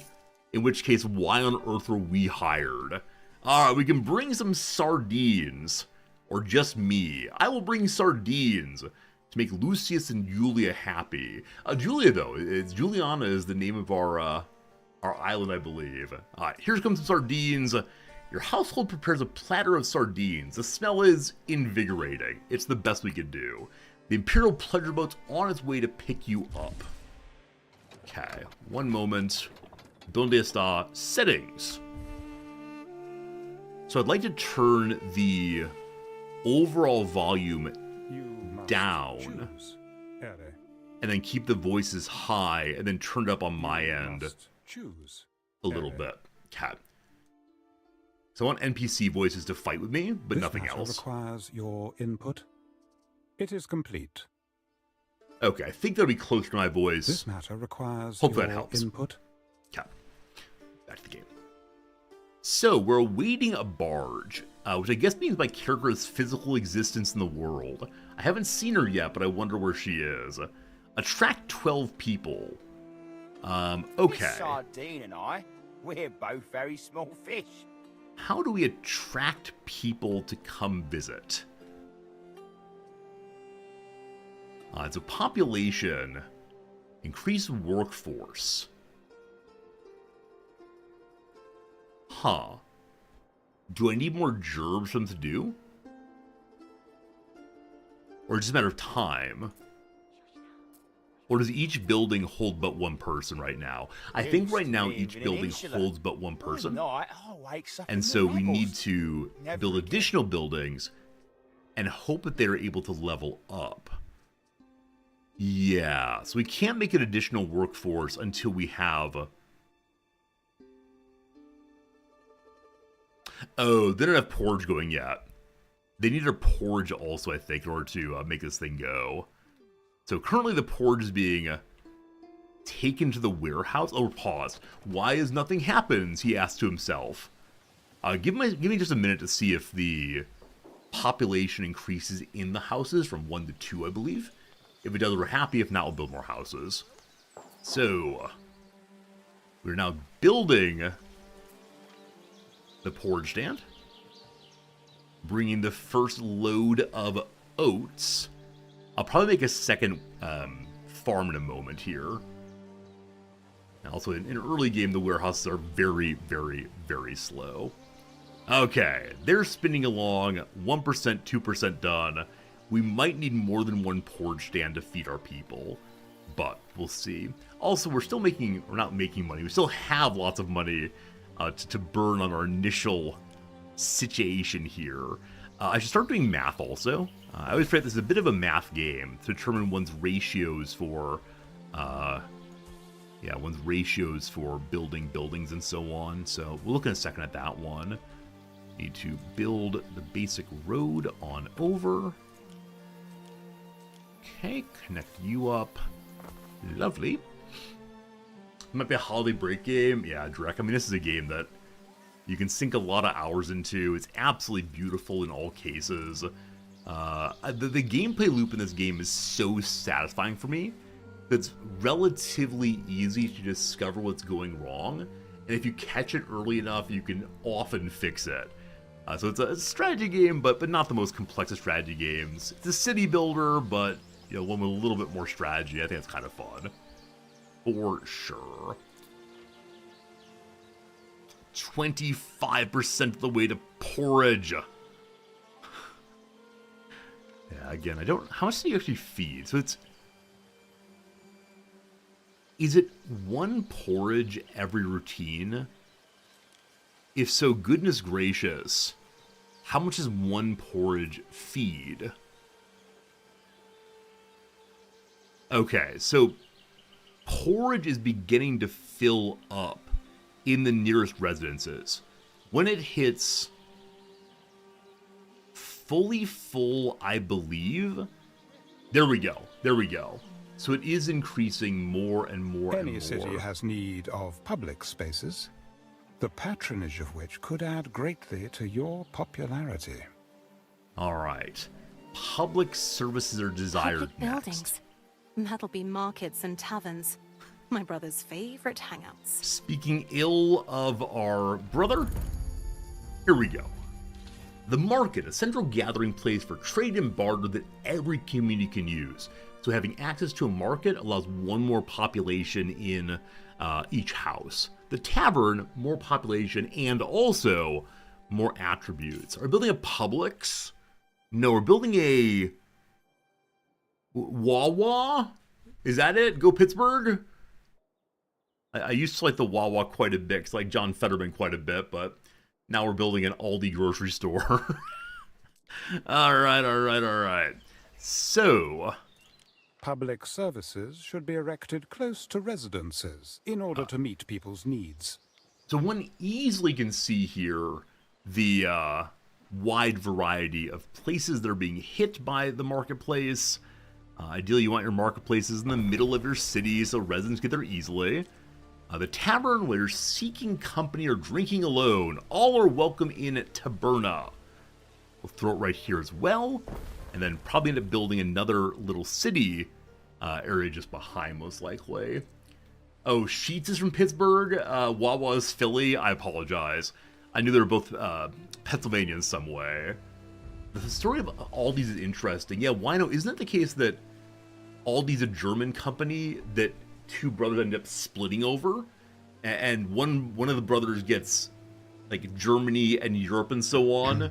I should provide clothes to the Liberty Mistress, so as not to see anything that offends the eye.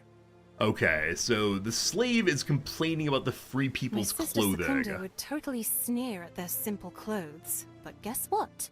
Not everyone wears silk. Alright, so our slave is more...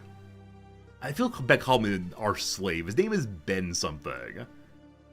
His being Ben makes me wonder, is he understood to be a Hebrew slave? A slave of Jewish ancestry? That Ben Dash, like Ben Gurion, for example.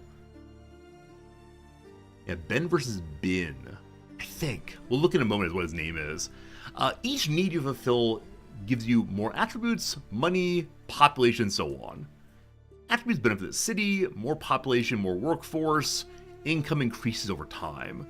As the city grows, the demand for goods grows with it. Check if your residents' needs are fulfilled regularly. We need more tax money, obviously. Can we see the employed versus the unemployed? We have 33 people available, I believe, so we can do a lot more work if and we want to. So how often do you kick out one oat? 1 minute for one oat. How often do you kick out one porridge? 1 minute for one porridge. All right, assuming perfect transportation off the warehouse, it is the case that one farm supports one porridge factory, and the porridge factory automatically fills the nearest building and works out. People don't actually need to walk to it. And thank goodness for that. Like a second porridgeatorium in the middle there. Good. Here, everyone's getting the service. Yeah. Cock 'em sardines. Excellent. Drinking with oil, picking me teeth with the bone. Oh, the barge is here. Board the Imperial barge to go dine with the Emperor, the property of Emperor Lucius Augustus. I know nothing about an emperor named Lucius. Yeah, anyone knows anything about Lucius Augustus? If there's something really quite striking that might spoil the game, perhaps don't tell me, but... yeah, I don't think I know him at all. Lucius Augustus, no, not at all. Okay. Luscious Lucius. Perfect HPG, perfect. What are they gonna do? Right, I'm gonna try to work on the fashion side of things before we leave. We've invented clothing! Hooray! Basic tunics and basic pileuses. Even the Liberty, will open their purses for simple, well-made tunics. The pileus is a humble, comforting hat in the Hellenic style, with a smiling sun and bucolic bliss. So our little farmers get to cover their heads well. Okay, I'm guessing those require hemp and beep beep, I'm a sheep. Okay, we'll continue making our farm area out here. And they are not the same size building because the game hates us. They can support only 60, not 80, because again, the game hates us. Which means this is not the correct size. So I must destroy now. Where is my destroy everything button? Hammer, demolish, okay. It does not cost money. You get a refund instead when you destroy things. So 60. 10 times 6, 20 times 5. 3. Alright. 1, 2, 3. Go all the way. There you go. Just stay with the width of the building and you'll be just fine. This is not a real emperor. Registered to help. Thank you for looking that one up for us. I appreciate your willingness to help with your good registration as always. But, yeah, I understand why they wouldn't pick a particular emperor. If there's a story they want to tell, certainly that story is, going to be confined to whatever the emperor really did. And I see how that might be dispiriting for the writers. They'll only be able to tell one story as opposed to their preferred story. Okay. It is commonly a good thing to put your work sites for raw materials and your finished materials right across the street from each other. I assume this is also a one-to-one situation. I'd like to rotate that building so we'll destroy and get the money back again right here. And it crumbles. Oh, how it crumbles. I hope the Emperor doesn't mind being kept waiting for just a little bit. Okay. The sheep thing, I will throw it here. Because imagine the sheep smell absolutely terribly. They only allow 3 sheep areas behind, which is actually what this is. I meant to make a second sheep building instead. We get rid of that for the second. And then return to building you with your 3 sheep pens right behind. And then while they're working on that, we'll build a new road again. Across the way. Across the way. Don't want that little buddy right there, so destroy again. And then across the way, we'll build a hat maker. We still have 29 people waiting for work. What is the rotate button?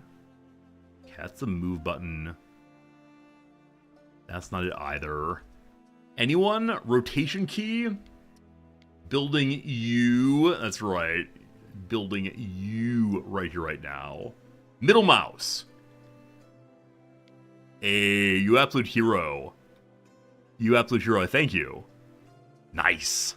And it's also possible to build on a diagonal if you want to. Big fan of that. Okay, last building, and then we go visit our friend visit our friend Build the Right Thing. visit our friend the Emperor. I'll try to do here. I build you 1, 2, 3. Warehouse nearby. Everything is glorious. All right. Comma and dot also rotate. Awesome, thank you. We've been getting various items and achievements as we build. We'll have to look at that at some point soon. Can't make something out of nothing, Gov. Alright, so they're complaining they're not getting enough oats. We just built the second oat farm, so we should be fine on that. It'll take just a moment and they'll be good to go, I believe. Yeah, lots of building needs doing right now.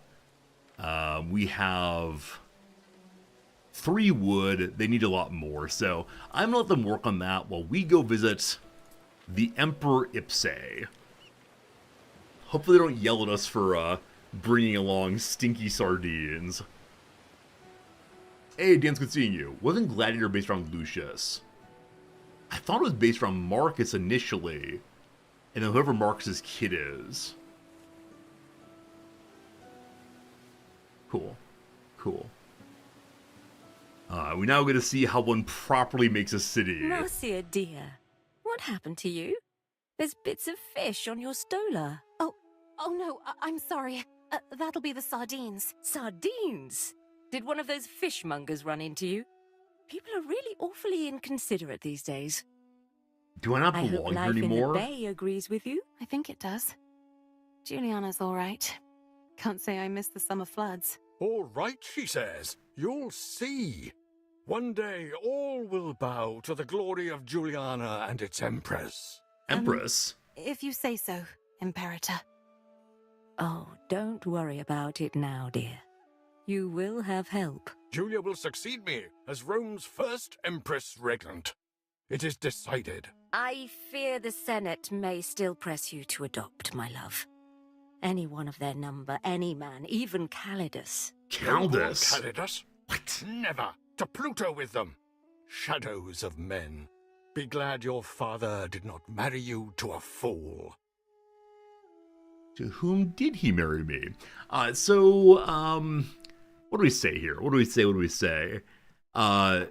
It was a standard practice among Roman leaders to adopt children outside of their family, even if they had a son who could have inherited otherwise.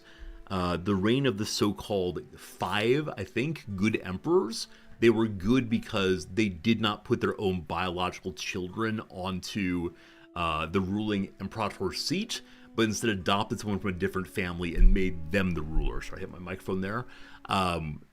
And so it seemed that this fellow has no children in the game, or they're indicating that he has decided that he will adopt someone. Now, why on earth he's decided to adopt us in particular, I don't know. Also, it's not clear to me why he's decided to make the first woman ruler, other than it helps the storyline. So I don't know. Hopefully we can ask about all of these things. It's not just a one and done. Ask after the hosts, ask your father, ask the ruins, or ask about the husband, or say nothing. I'm going to be polite. How are you all doing? Why, thank you, Marcia.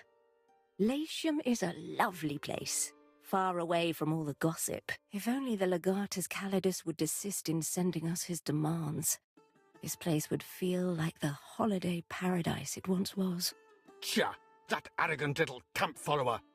He will never be emperor. Never. Okay, so for some reason, they hate Calidus, he demands so many things, and he's low-born but got power anyway. We, the elites, must protect our power. Alright, how's my father doing? I believe he's dead. Good old Decimus. Ha! Had a bite to him like the Crocs. The Delta was the place to be back then. You knew each other before? Oh, yes. Yes. See, it's not as if just anybody's daughter gets to marry a governor. Okay, so my father was a good guy back in the day. We're from Egypt, all we know. How are the ruins? Why are there ruins here? Someone lived there before? The ruins are the remains of old Ambrosia. Never a place more alive. Temples, spas, ocelli swaying in the breeze. Ah, what I would give to sit in the shadow of the lime trees again, admiring the frescoes at your father's house. What happened? Old Augustus erupted and swallowed it up in ash. Then some old crow starts talking about a curse and everyone believes it. But they'll be back. Juliana's consecrated ground now. Oh no. Oh no. So we've been plopped on a place that is occasionally covered by volcanic ash.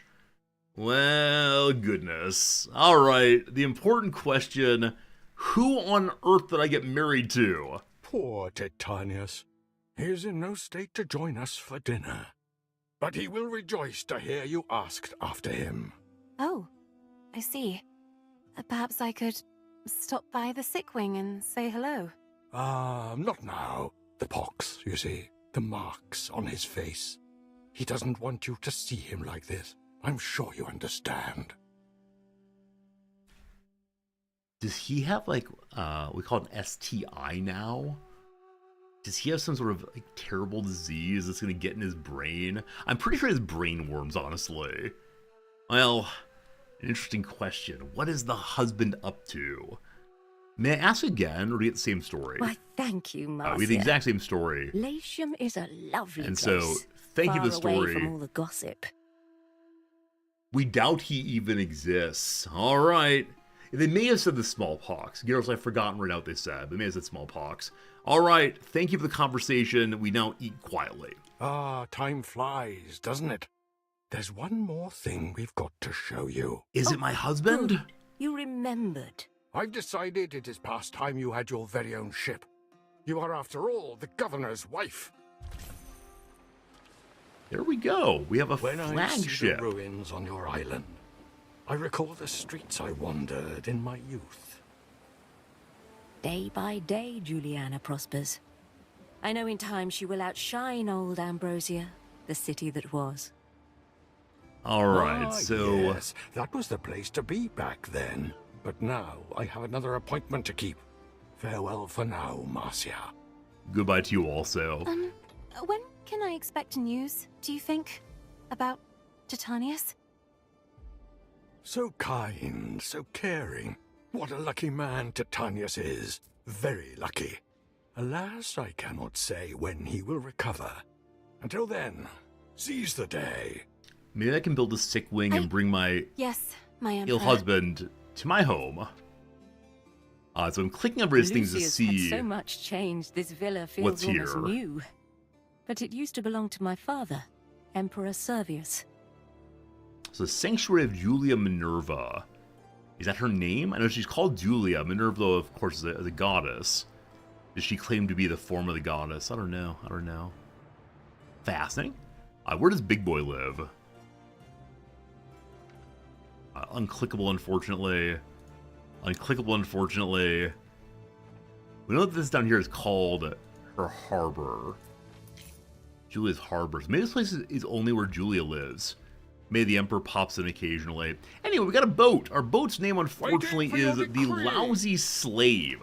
It is my first ship ever, so it needs to have a worthy title. Friends, I'm going to give you the opportunity to give it a worthy title. We're going to do a giveaway. We do this occasionally. Let me go and pull that up real quick on the old Nightbot, I believe. I get the opportunity to name something other than the Lousy Slave. It can be basically anything. Nothing that I would be embarrassed to say or hate saying over and over again, but you all tend to know limits. So here we go. Anyone can enter, anyone can win. Just put the word high in, H-I, high. And we'll do a drawing in just a moment to see who the big winner is of the ship naming contest number 1. H-I high, and we'll do a drawing presently. Thank you for your help. I appreciate it. Neptune's Okay, finest. we're going to go ahead and head back to our island. We do not know how to get there other than this Lente. direction. So go, go, go. You can put items on your ship if you want to. It's a small and nimble vessel able to undertake a variety of duties. We advance. We're going to click on our home proper. Where's my home? Onto our home proper, and then while we work our way there, we'll go ahead and do the drawing. So, 5 seconds till we draw the big winner. If you want to enter the drawing for I've got naming own my ship. I never thought I'd own a ship. Oh, Marsha, that's enough. Still, I can't help but feel that it's meant to distract me. I wish I knew what was going on. Wait. Select the sick wing to chance a peek at your husband. Oh, I didn't read the clues. I want to see my husband. All right, one moment. The winner, though, of this first giveaway today is Radicus 9. Radicus 9. What is the name that you would like, my friend, for this little ship here? What do you got? The Mary Tranquilitas. All right, you want to name it after the Sea of Tranquility on the Moon. Everyone's so disappointed that it's not a terrible meme name, but I love it. That's a nice name indeed. Unfortunately, I can't fit the whole thing, so I'm going to do the Meritas Tranquilly, and then my wife can yell at me for not inflecting correctly. As it goes. As it goes. Meritas Tranquility, I like it very much, my friend. Thank you for the excellent submission. Now, apparently I missed a sick wing. We can click on the map to get places faster. So I found some places to click, but not everywhere. Is he in there? Is he in there? This is where my husband's staying. This is the sick wing, mistress. Only Medici and slaves may enter. Alright, so we found a place. We're unable to explore it. I'm glad we got a hint to do that, because I would have never thought to look otherwise. Because the majority of this is unselectable. But apparently it's little buildings jammed together, some of which are engageable, other which are just not, unfortunately. A little annoying. Anyway, back to my ship, please. Wrong place. Back to my ship, please. We're arriving right now. Have I played an Anno game before? Yes, I played the last Anno game. It was my first. We played the Pirates of the Caribbean and so on. It was a good time. But it's been a while. This may be worth your attention. Buildings make attributes. We know about that already. This may be of interest. Ben Balian. I think he's meant to be a Jewish slave. Possibly. I'll see if that gets addressed at all. Differences in religion and so on. Advance. Removing those ruins will open up space for the new city, Juliana, to grow. Alright. Knock down the ruin. Most of Old Ambrosia is below ground now. It's weird. An entire city just disappeared. And we're getting formulaic. Yeah, they definitely follow like a particular smaller path. ruins only requires some of your workforce. That said, I play the Anno games to see the differences in storyline, the differences in building types and so on. If you're only into like deep strategy, hard strategy, then sure, it's not going to be the game for you, but I always enjoy playing them. Ruin number 1 is being removed. We still have 11 workers available. Some buildings are still being built gradually, so we need to just wait a while for things to get done. Now, with that said, we were burning through wood pretty quickly. I'll probably need to set up another forestry area pretty soon. We can do forestry on this side here in order to, clear the wood before we build there and just knock stuff down. So I'm going to go and set up just that. A woodcutter who has, unfortunately lower axe. Wait, in this game, are trees actually cut I have down? nothing against liberty. I think they are. The plebeian classes may now be ready for a life in Juliana. I think they're very slowly cut down, and they have to build a forestry building to replant. Maybe? I'm not sure which game is which. Alright, my little baby basic buildings can be upgraded to have level 2 There's a characters market instead. for everything, if you're desperate enough. Alright, the ruin can now be removed. Goodbye, The workers ruin. have salvaged something from under that ruin. The trees are not actually removed. Alright, Goodbye, thank you. Ambrosia. Hello, Juliana. Rosia's going away. My new city. So we just need to plop on top of these trees to build. What matters then for forestry is how much efficiency you have. So you get that 100% tree presence around. But yeah, right next door, no problem. Okay, cool.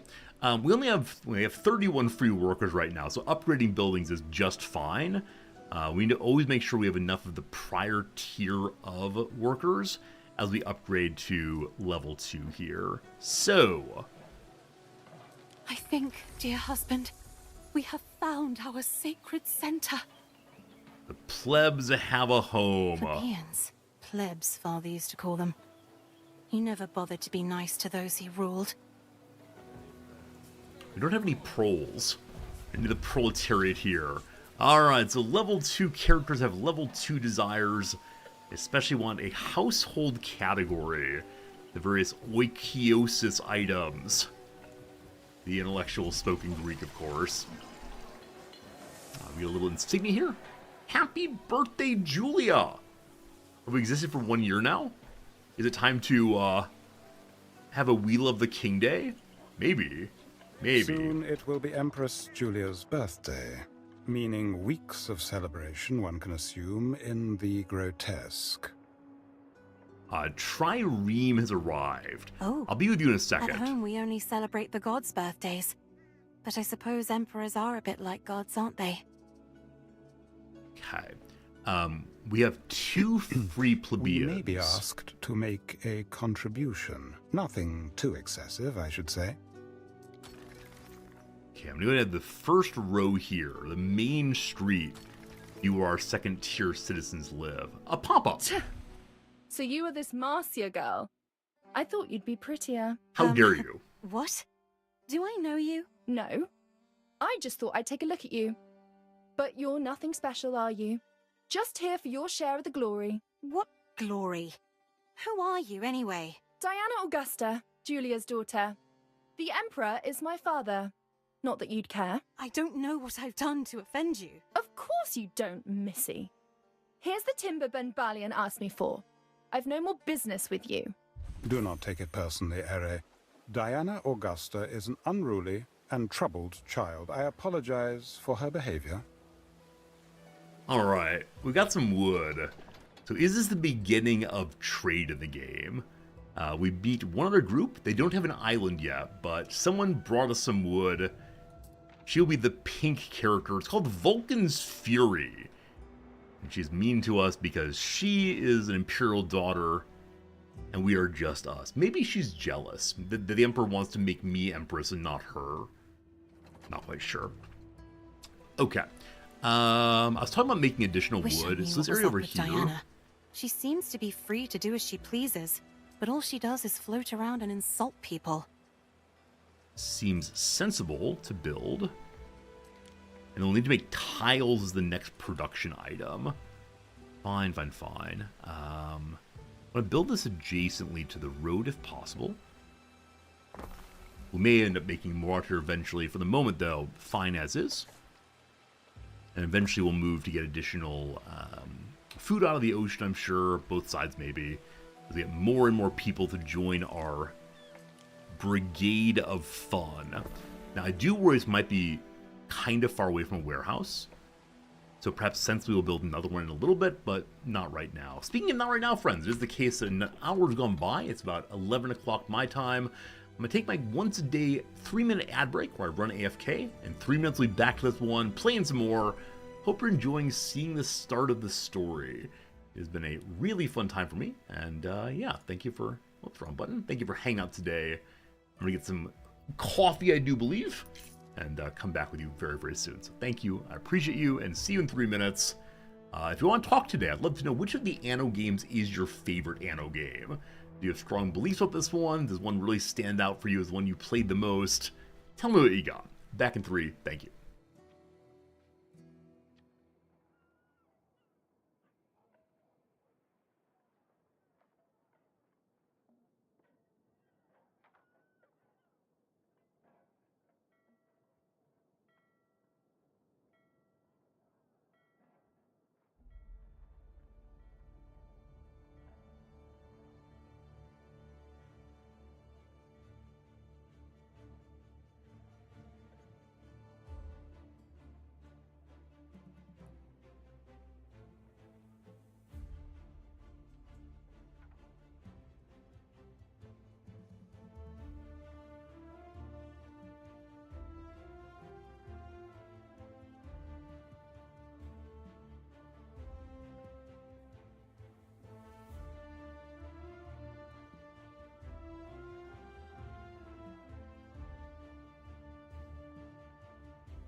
Hello again.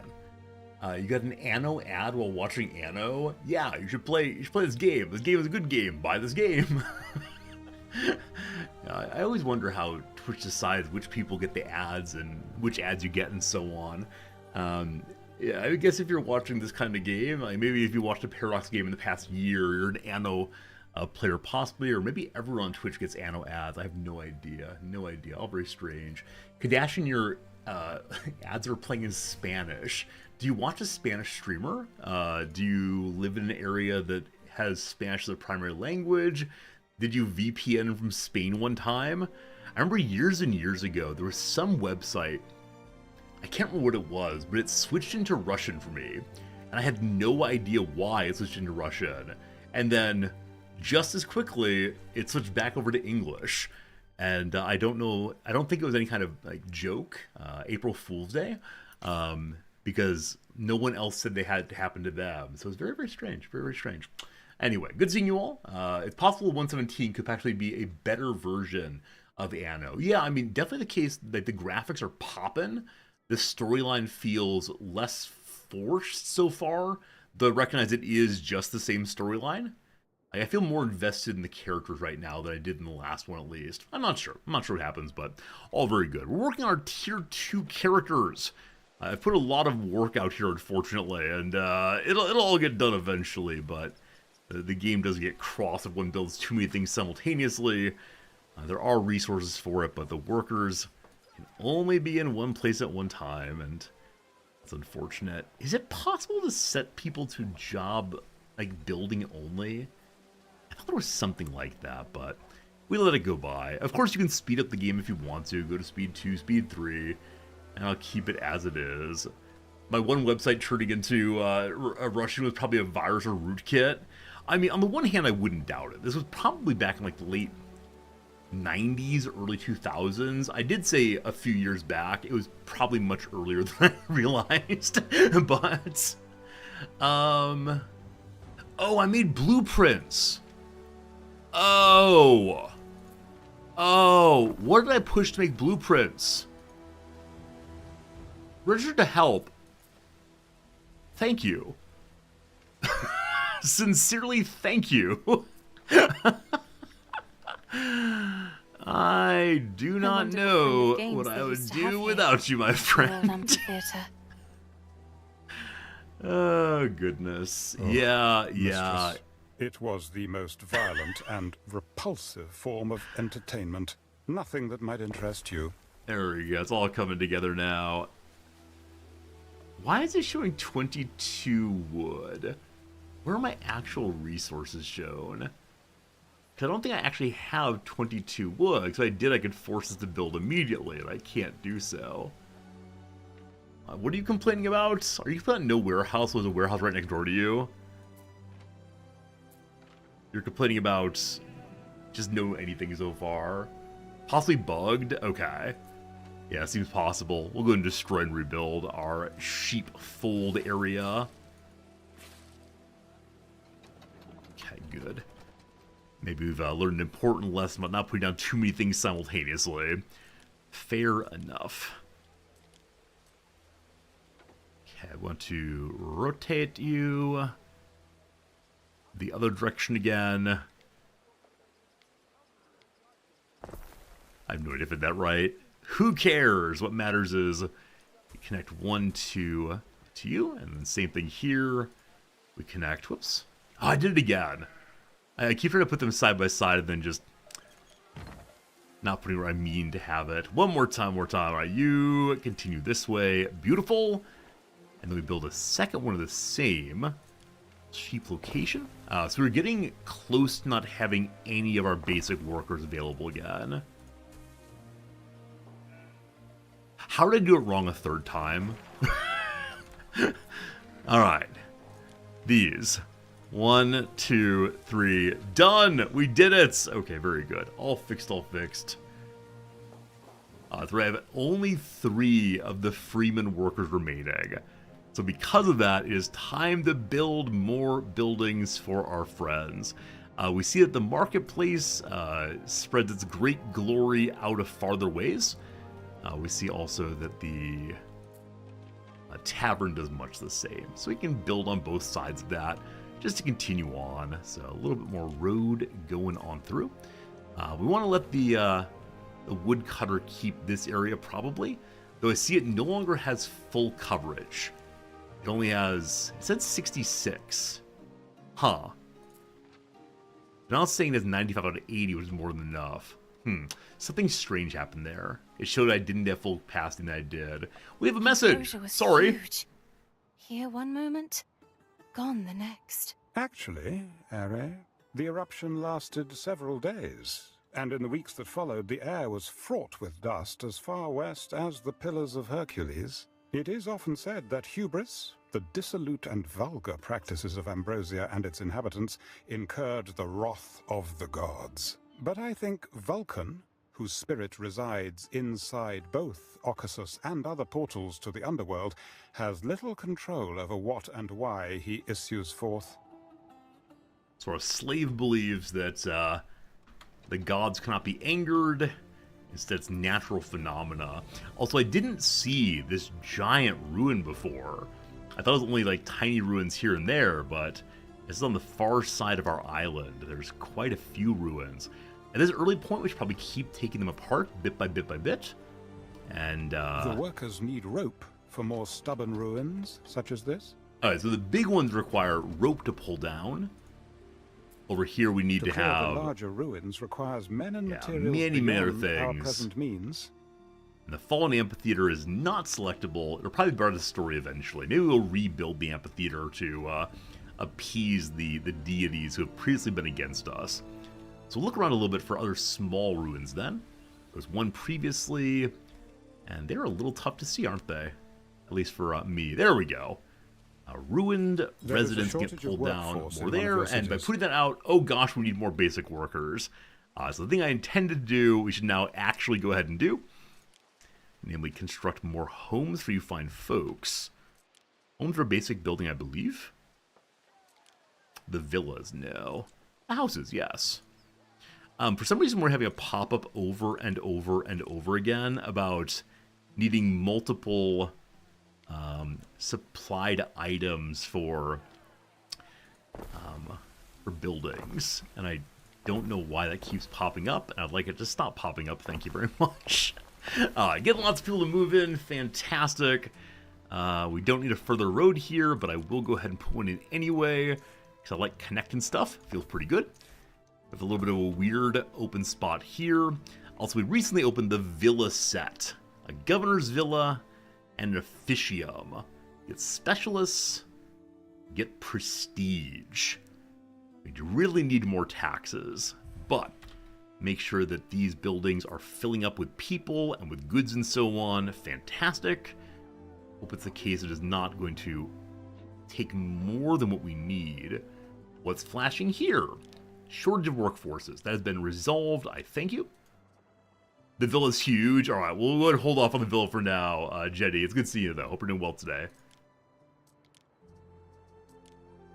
Okay, tiles will come in a moment. I was thinking of doing... Oh, yeah, I was wondering, do we have ways of beautifying this place yet? I don't think I have a beautification button, unfortunately. Nice little park goes here, some trees or something. Oh, the game's paused. Why is no one moving in? Because I don't unpause the game. Do you have this problem also? Are you someone who will stare at the game? Why is my strategy not working? And then you realize you've just not paused. Rough. There's a bottom to the left here of a Senate building. Ah, the ornaments. Thanks for seeing that. So the ornament button lets us build little things that will look nice to fill up space. Here is a tree. Here is some earth. Excellent. Upon the earth, let's build a sculpture. King Numa's wife. Numa. Building of a community statue. It has paint on it. Some of you may know this, some of you may not know this. And we think of marble statues as being bright white. Many of them were painted substantially, and the paint is just worn off over time. But It really does change one's perception of things, seeing them not just in black and white, but in coloration instead. To continue an argument from yesterday. Alright, so I'm going to start making the buildings that the secondary class want. They need clay first. It takes 3 of the secondary level workers to make this thing function. Must be along a river to find clay. I'm wondering if I can make bridges in the river slots eventually. So I don't know if I want to take up this one, but it is closest for now, so we will do just that. You'll need a road on over to it. Fantastic. Hovering over the beautiful, beautiful flowers. What a shame is that. Shameful behavior. We're getting a little far away from a warehouse. Presumably more over here will be a fine thing. We'll keep that in mind. If we click on the warehouse, it actually doesn't show how far away it covers with its green. Not sure. But we tore apart a residence. We get from it. We have made a discovery under the debris of Ambrosia. Is that a golden calf? Lucius The and I brazen have bull wonderful indeed. Memories of tranquil sanctuaries, the scholarly haunts of Ambrosia. Here's a question, If team. you're not too busy, we look forward to a trip down memory lane. Why does the brazen bull have a door on it? Why would any lovely sculpture need a door on its side? That's weird. You An need idol a villa, dedicated... Ere, essential in demonstrating your control of an island. I'm reading, thank you. An idol dedicated to Jupiter Oxus, creator My sister Secunda would die of envy if she heard. and destroyer of worlds. Perhaps it once adorned a palace garden, raising its proud head among the trimmed hedges. Perhaps it nods to the island kings and their less than refined methods of questioning. There's nothing left inside but ash. It could be handy if you ever need to impress someone. And yes, indeed, it was often used to soften up people who you want to interrogate. So you would put a person inside of the bowl, light a fire underneath, and heat up the inside. Yeah, that's insane. But the brazen bull is not merely an idol, it's also a way of harming people substantially. There we go. You know things now. We'll get to building our grand villa in a moment. I want to continue working on making a little bit of clay and such. So, you take clay and have a tiler. Looks like the tiler, yeah, causes things potentially burn down. So anything close to the tiler is more likely to catch on fire. Huh. So out here appears to be safe for it. There is a shortage of workforce in one of your cities. We need to upgrade someone else again. Where are my people? Here are people. Up you go. Up you go. And up you go. I need to have how many workers again? I can assure you, it is so neat and tidy here. Okay. This place needs charcoal as well as clay. So we need to learn how to make charcoal. Why do we need a tiler? To lead that one band and impress everyone. You know, that one band. I honestly don't recall what they're called, but that one band that doesn't have Mick Jagger in it. They sing that song about that asteroid movie. I have no idea. No idea what it is. Alright, so in-ray charcoal. One builds a charcoal burner from the forest. You are also going to catch things on fire. So, out here, touching nothing seems good. We're probably going to build here eventually. I hope we can find some kind of, what would it even be? Like a fire station, possibly? Of workforce in one of your Maybe. cities. Maybe.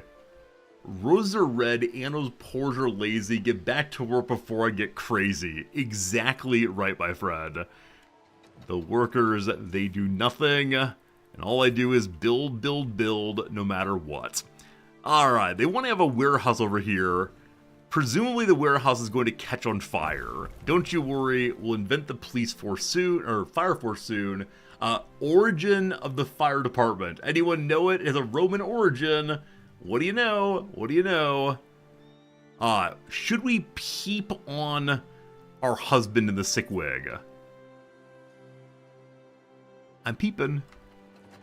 I'm afraid your husband is still unwell. A terrible pain in the joints.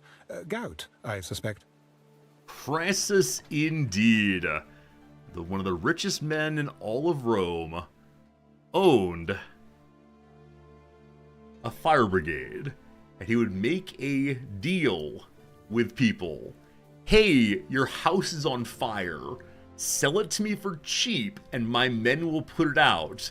If you don't sell it to me, it will burn down. Your call. So the first fire brigade on record, the first official fire brigade, not people just working together to put things out, was by an absolutely terrible person who wanted to own everything. This is why the phrase as rich as Crassus is often used. There you go, team. There you go, team. Yeah, so the idea of a public fire brigade that worked for the common good was not known to the Romans at that point. Pure insanity out there for sure. Okay.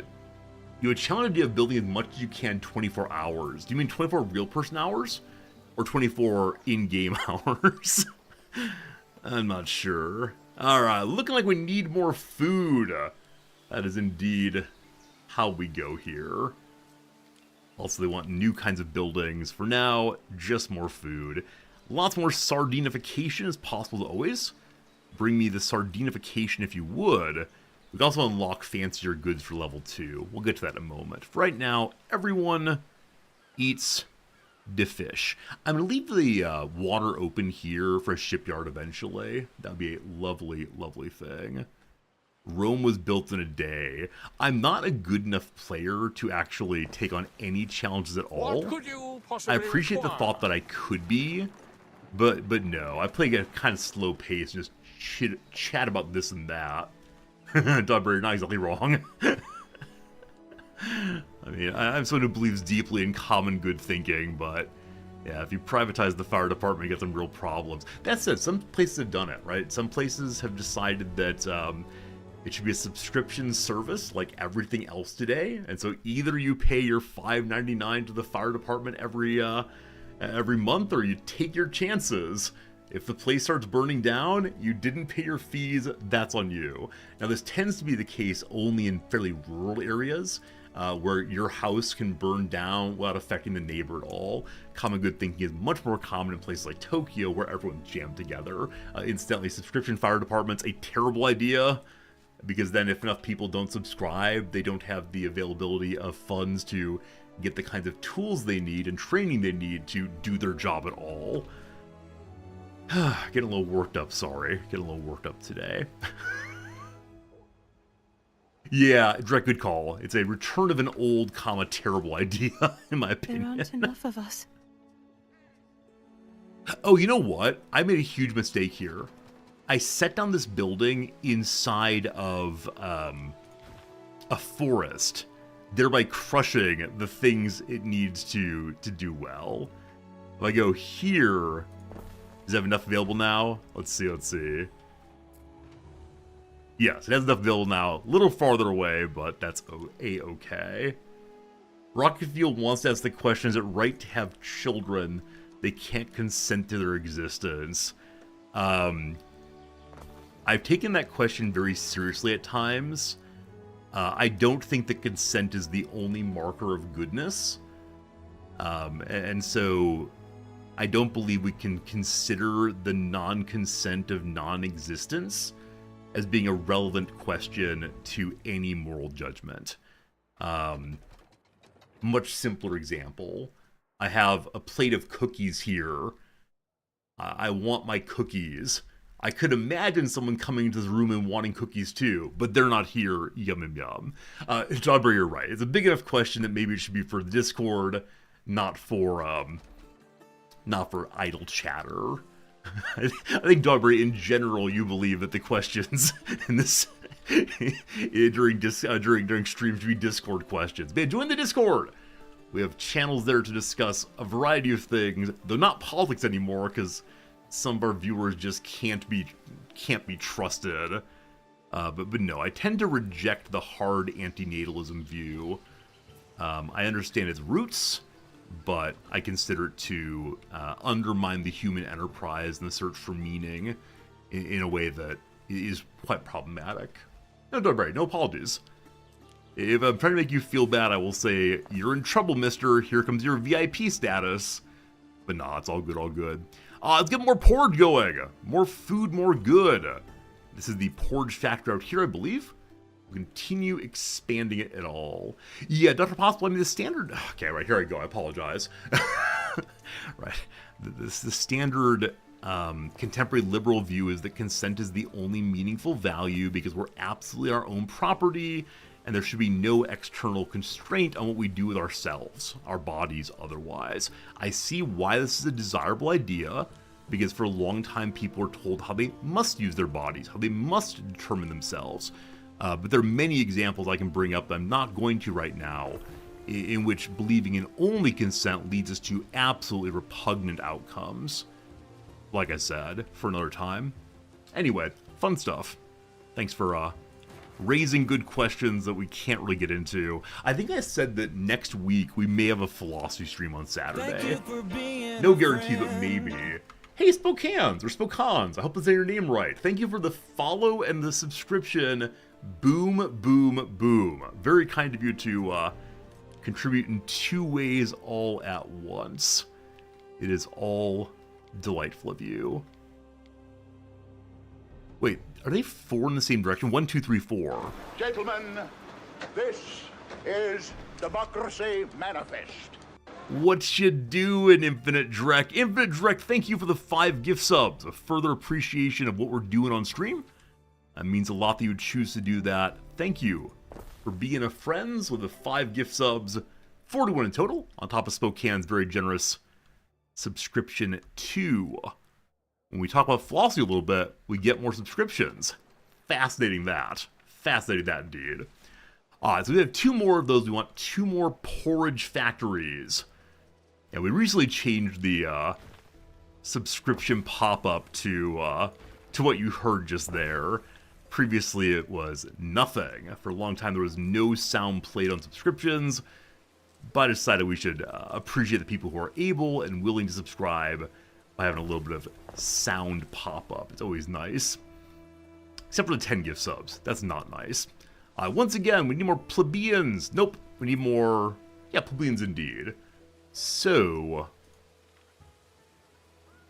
We're fine-ish on free people. Are we popping out? We're maxed out on basic freemen. We need more of them. Let's do that indeed. So, is there a copy button? There is. And I believe you can copy large areas of your city. I think I only discovered that on the very last day that I was playing Anno last time. I've been moving one building at a time over and over again, but you can select a large mass of them. Alright, more road needed? Wait, why do you say you have no road? Oh, that's just the edge of your property. Your little space to keep clean at best. So along this way. You're still at full trees, I believe. Yeah, still at full trees, all good. Have I played Anno 1800? I haven't, Dave. That's the one other Anno I've played on stream at least. And Anno 1800 is a really delightful game. If you're into that setting, I think it's worth trying. It's always the case that, for me at least, the question that makes a good Anno game is, do you like the setting? Does it seem like a fun place? And, you know, will you be able to get into the basic gameplay loop? Building and improving, building, improving, building, improving, which genuinely is the entire game. Forever and always, it is the game. People are moving in again, so time for more upgrades. Time for upgrades. We've met the workforce demand once more. I'm guessing while this building is close enough to deliver the necessary items to here, I'm guessing we could help it by giving it yet another warehouse out here. And I want to see how far does the market work. It continues going along pretty well. Okay, the market stops right here, maybe? If we make a little bit more road, is that true? Maybe. It's hard to tell. Anyway, I'll go and connect this over and then put a warehouse at the corner. Yes, they stop roughly here. So out here is no person's land, and so a good place for a warehouse. Lovely, lovely, lovely. Geezer Druid, how's it going, my friend? It's been a while. You didn't know there's an Anno set in Antiquity. It came out, what, yesterday? Day before? Only a few days ago. Geezer Druid, so good seeing you. One of the remaining first subscribers ever to the channel. Subscribed on that very first day. And gosh, that was lovely of you. So thank you for being part of our community still after all this time. I'm noticing this warehouse is having idle periods. That means it could support even more buildings near to it. Thank you for being a friend. Snoot! Snoot TV, thanks for that resub. How you been, Snoot? I often see people using your emotes in our chat and love it every single time. Snoot, thank you for your kindness. Thanks for being part of the community, and I hope you had a nice time visiting Rome. In the past year, you visited both Rome and Tokyo. You've become a true world traveler, my friend, in a way that is frankly amazing to me. We have no military buildings available yet. We can make the gubernatorial villa if we want to. My governor dwelling and center of prestige and defense for the island. Welcome specialists and profit from their skills and benefits. That's the next building we're intended to build. Let's look and see real quick what we've just unlocked. Bread and garum. Bread's immense popularity and convenience also make it highly lucrative to those in trade. Wait, why is bread convenient? Can you carry around a large number of calories in your day? Convenience, a very strange word to use. Garum. I know garam masala, different things certainly. Garum is a fishy condiment, sure to put a smile on people's faces. Garum pairs with bread, porridge, anything. Is it an oil, I believe? Looks like maybe an oil there. Fascinating. Okay, so we have new things we can build. To build bread, we need to have a nice series here of wheat into flour into bakery, which needs charcoal also. It's a fish sauce? Okay, thank you for knowing that. Thank you. And then the garum requires salt plus a different kind of fishery, mackerel instead of sardines. Occasionally this feels on rails a tiny little bit in this moment where one needs wheat instead of oat. So you make all the different kinds of farms separately in order to receive the items you need. Here's our sheep farm. I'm probably going to expand them out this way. And so make a separate area, I guess, for our other kinds of, what, wheat? Wheat? Oh no, someone's screwed up the corner as usual. We'll have to hide that a little bit. Don't look too closely. All right, I would like you to go in that direction. And then you'd have 40. 40 divided by 3 is not an even number. So I'm going to put this in the 4 direction, not the 3 direction, for maximizing beauty. I keep pushing the R key to rotate. It really is a perpetual RimWorld issue for me. So 40 of you now. Go by 10s. Oh, it's 140, not 40. Oh no, I can't read. Oh no. Oh no. All right, so 140 is 14 by 10. So 7 by 20 times 4. 20 times 4 is 80. So 80 by 4 will do it. Possibly. Let's see what we can do. So this is the 4 direction. Nope, wrong one. Pick you, pick you. That's 4. And then go, baby, go. Ha ha ha ha! Mathematics! Mathematics, boom, one more time. We're going to build a little road around here. A road runs through it. And then preemptively I'm going to build one more bread factory. Sorry, wheat factory. We then need to get flour being made next. Lovely. You want to play this game so badly, but there's so many games out. Snoot, I had to make the hard decision to put EU5 down. Because, yeah, we are at a point right now where there are a lot of really fun games released and DLCs and, yeah, I want to enjoy and explore every single one of them, but, ... Okay, the grain mill must be on the river. Because it's going to be rolling on the river. Doot, doot, doot, doot. Doot, doot, doot, doot. Rolling on the river. Etc. What a strange song that is. What a strange streamer I am to reference that song. Tell me the ratios. So one of you makes 1 wheat in 1 minute is the claim. So 1 to 1 to 1. You take 1 wheat and make it into flour in 35 seconds. So 2 can be supported there almost. That's just fine. Nearest warehouse to you, tis here. Okay. Getting kind of far away. So I'll build another warehouse nearby. We need to get additional plebeians. We're out of libertases again also. Okay. Thank you all for knowing the song I'm referring to. That matters to me more than I could possibly say.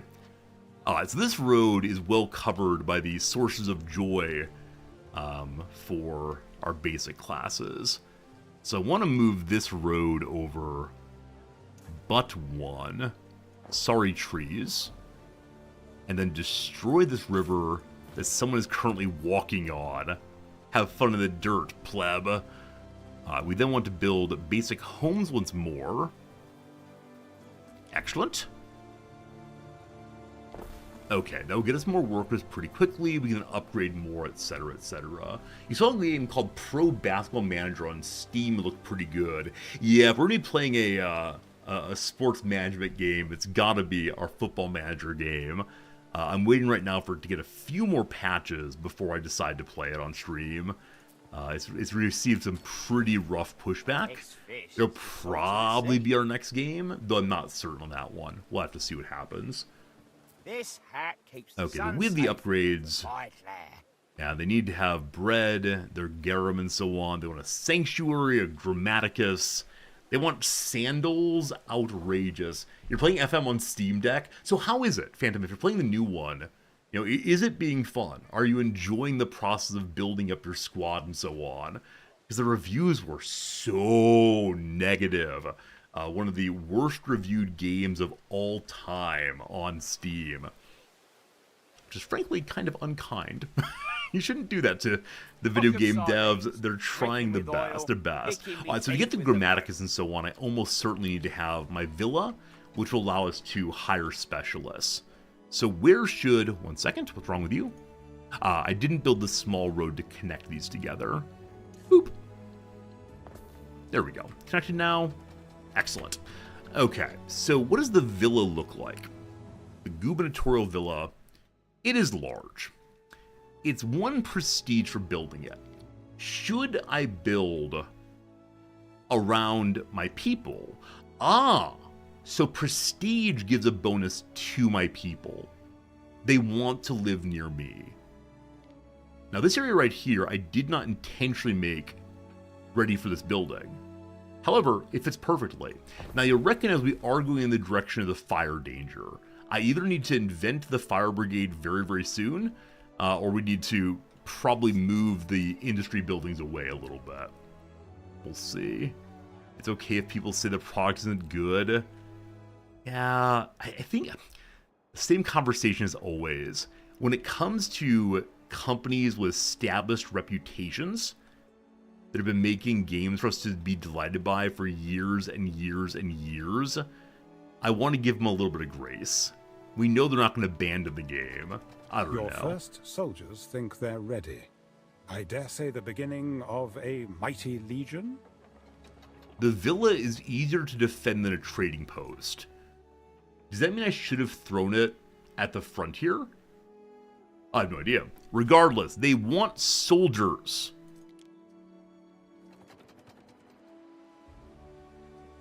Hello? You said you want soldiers. Something for your Here we go. consideration, Eri.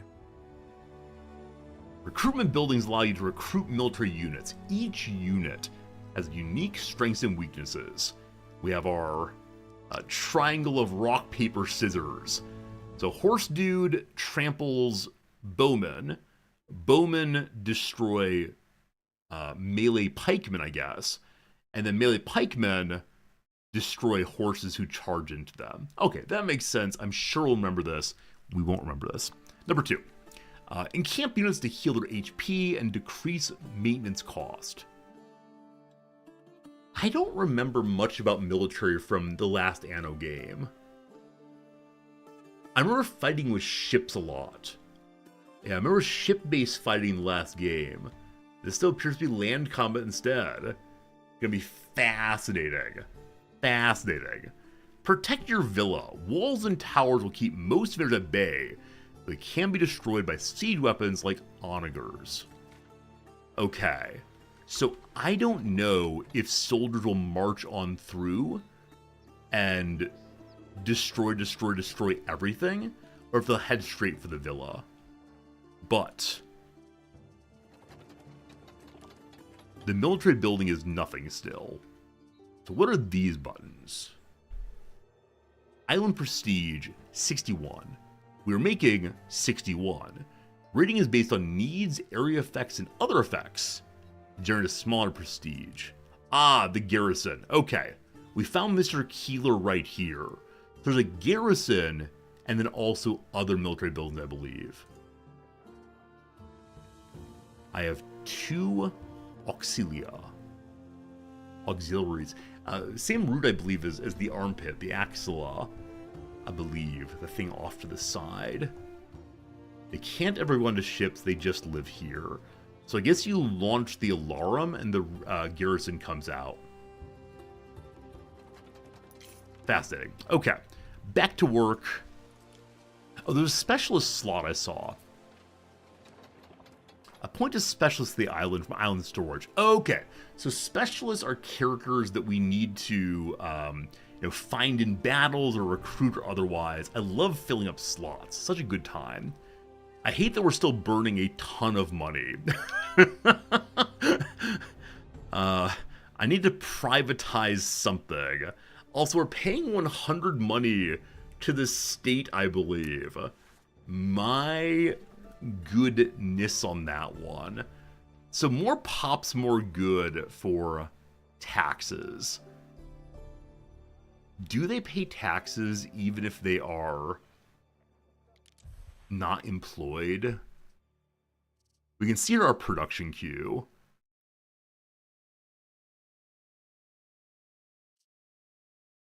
Okay. So wood recurrent potential of 4. We need more wood for things. Probably the charcoal burner is the issue there. Timber, we need a lot more. Fishies, we're fine. Oats, we need more. We're seeing we need a lot more of a lot of things to make everyone happy. We are completely out of porridge, being eaten as it comes off of the line there. And then hemp is not being consumed, apparently. That's for making clothes. Huh. Maybe the hemp farms have a different ratio than others. Okay, every 1 minute it comes out, every 1 minute it's consumed. Maybe I had the hemp farms built for a long time before the consumers were constructed. That seems likely.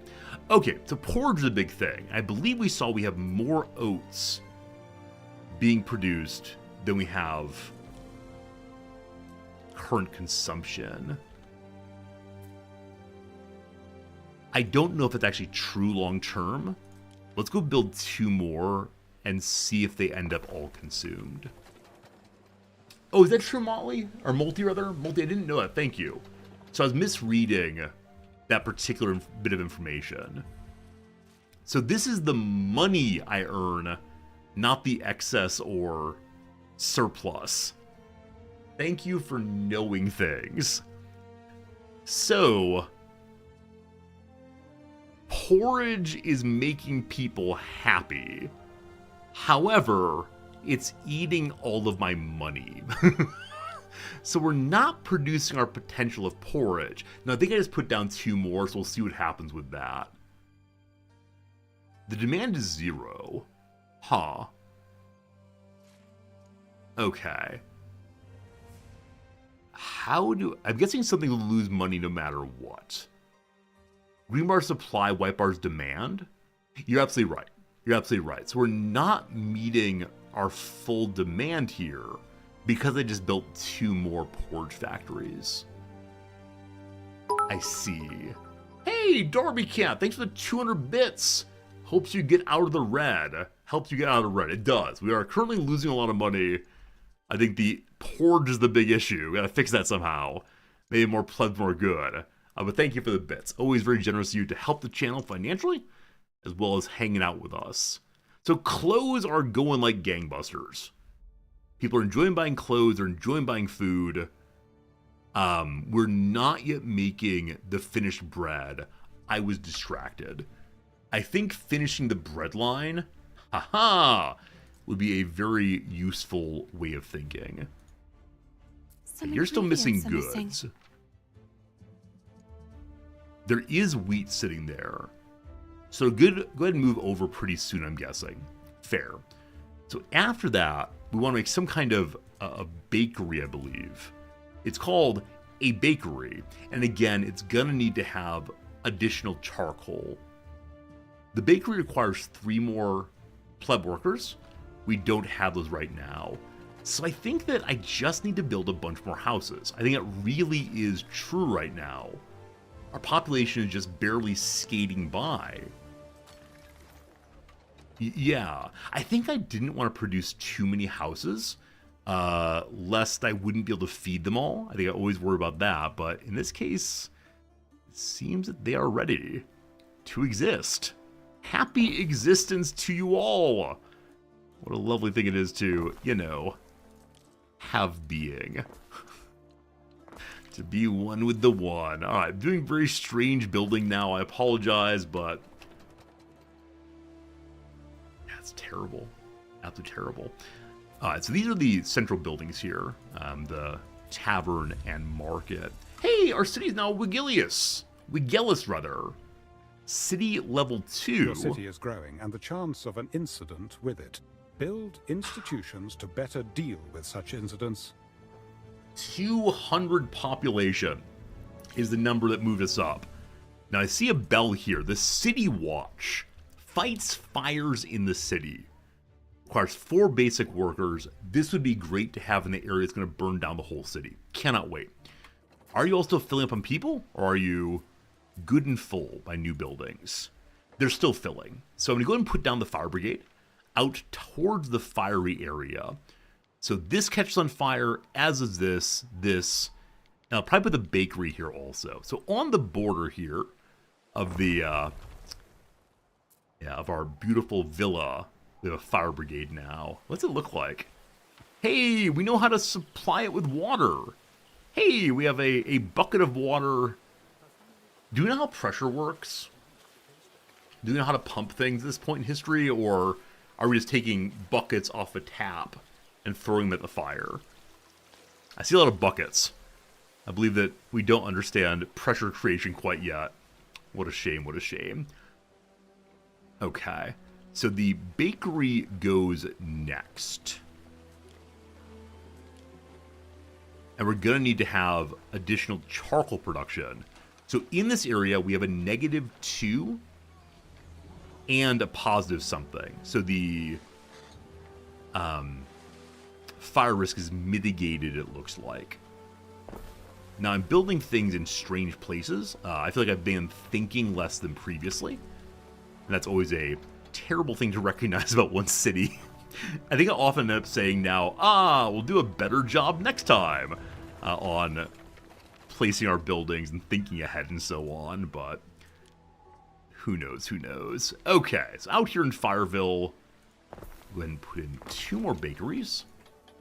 You produce a flour every 30 seconds. You consume a flour every 1 minute.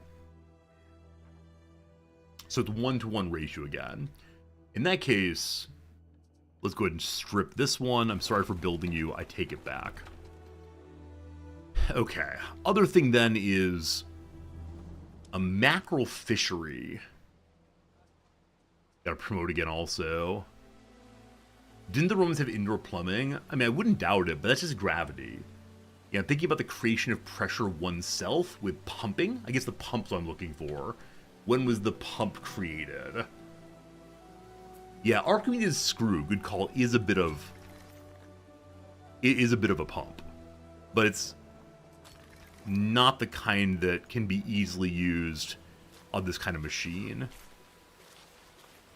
Is that a little nozzle there? I think I see a little nozzle at the end, a little faucet possibly. Fascinating stuff that. Thank you all for helping me think about Roman history. As I mentioned before, my wife teaches this. And so when we played Imperator on stream on release, my wife and I played together, and we were both so confused about why it was considered a game. It was not fun when it came out. It was just not fun at all. No harshing, no rudeness, but it was something. All right. So I sure do want to save this area for a shipyard, as I said. And maybe on Saturday we'll get our beloved wife. When I say our, I mean my beloved wife to come on stream and talk some about the history that's presented here, well or poorly either way. Am I remembering that areas can be totally cut off as long as they have a warehouse nearby? I think that's true. They may need to have an overland connection also. I've forgotten right now. We'll try and see what happens. So bring me the standard warehouse. Boop. And bizarrely, this works. I thought you had to have overland connection also. No matter. Okay. Can't hold your greatness, Gav. The warehouses are full of fish and want no more of it. The porridge stand is not getting any oats. So I'm going to destroy the porridge stand. I'm sorry. Find jobs somewhere else. Speaking of which, we need more basic workers again. So we just built over here. They're already full, unfortunately. Distance only matters for access. Okay, I forgot that people could teleport around. So delightful. Another area here is needed full of people. Oh, are you not quite going to fit? Kind of put one in at a time. Yeah. Definitely not my finest work, this. Ugly, ugly, ugly. I may end up moving the studios away. We'll see. Okay, so these should be filling up with people. They are good. We need so many more houses, obviously. Yeah, I think my build a few houses at a time strategy is definitely not ideal. So I think it's time for a second neighborhood. Let's go make a second neighborhood here that it has all available amenities and a warehouse and so on, and really get built in a hurry. What's this? Look for our husband again. Sweetie. I fear there is no good news. Titanius has just come down with colic. A serious condition. Alright, I think we're in an invented marriage. I believe it's the case there is no husband. I'm sure we told it eventually, but we've been bamboozled. like absolute fools. Okay, so the warehouse does need to be connected to the main part of the city. If you have a warehouse, gots to be connected. Short of that, I think you can do whatever you want to do. Okay, bridge there. Looks pretty. And the last connection. Okay. So we're getting some food in. Because of that, apparently, we can now make a military. We'll have to do that pretty soon. Okay. Does this end up being a neighborhood over here? Let's think ahead. Yeah, you know what? The Fisherman's Neighborhood. Wharf Town, we'll call it. Not Mr. Wharf, though, unfortunately.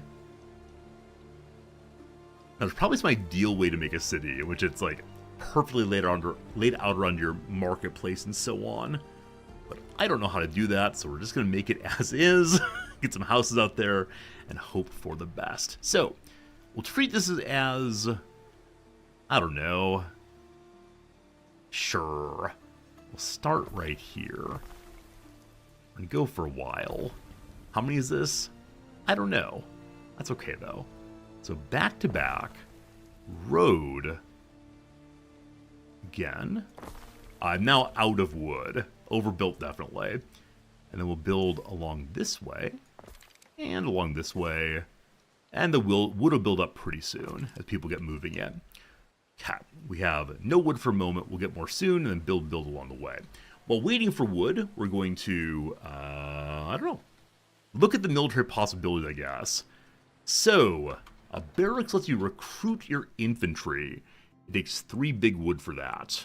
Wooden palisade. Walls with enemy troops are advancing into the city. Alright, we'll need to build a wall, wooden gate, archer towers, and some weapons. I'm guessing for weapons we'll need to start getting some metals of some kind, but we shall see, we shall see. Plenty of free workers right now. Complaints here about what? No one wants their porridge. So I think you can upgrade warehouses. Is that true? Or do you have to like put in some special items for them to increase their storage level? Yeah, upgrade warehouses require the discovery first. Not quite yet though. Still, you're exactly right. Warehouses need to physically carry things from place to place.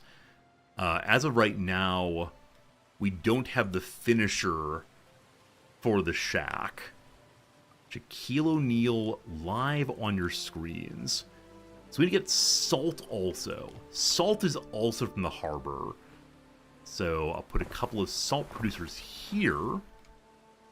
And then add them to the road as well. Hello? There we go. And then get connected as best you can. Looks nice. A little bit of character there. And so salt plus mackerel leads to oily salted mackerel. Perfect.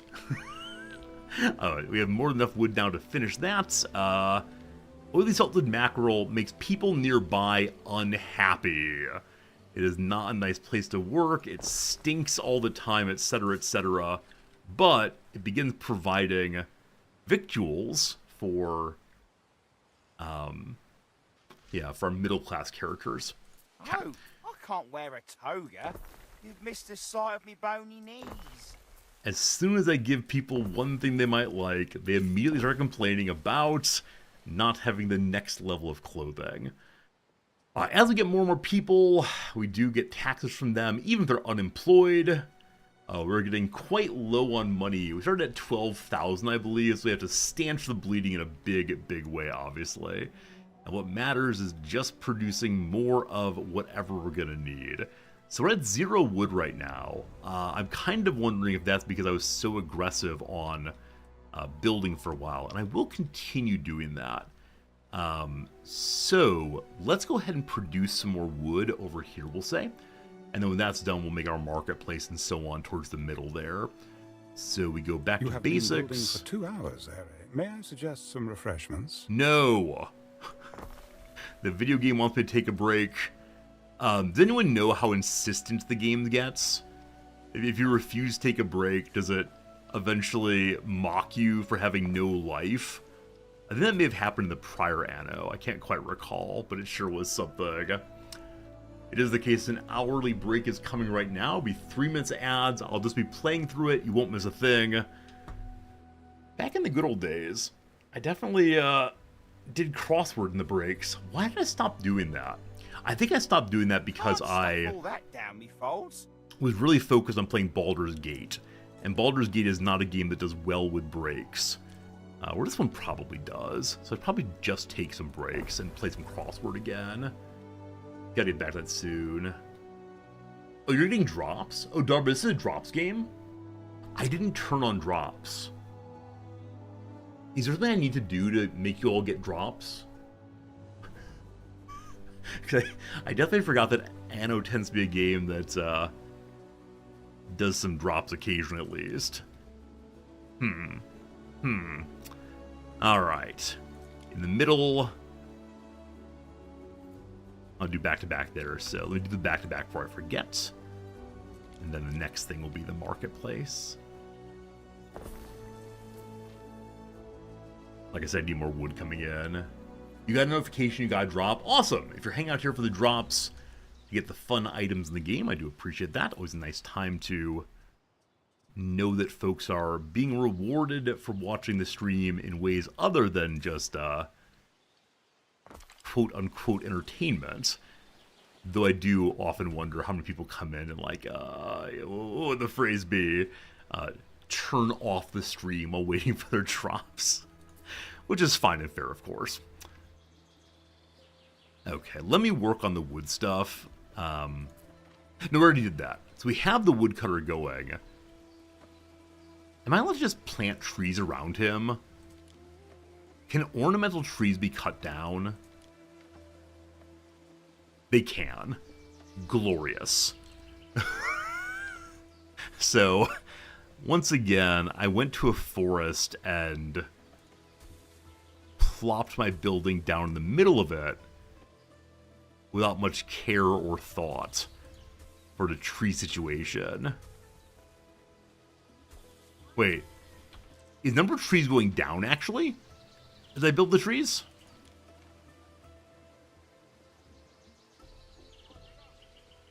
Okay, never mind. I don't think ornamental trees count. I think once you destroy nature, nature remains destroyed. Huh. Well, that's not great. Ornamental trees are buildings. Lame, lame, lame. I cannot fully express how lame that is. I understand why it's been decided that way, but still, a little dismaying. Alright, we got some wood, so we build yet another building. And then we go ahead and make people happy with the marketplace and such, and when that's done, we'll then create additional production to meet all of the desires of these folks over here. So, next up, we want buildings, the market. Okay, I need to build a road on the backside, so it covers over here more fully.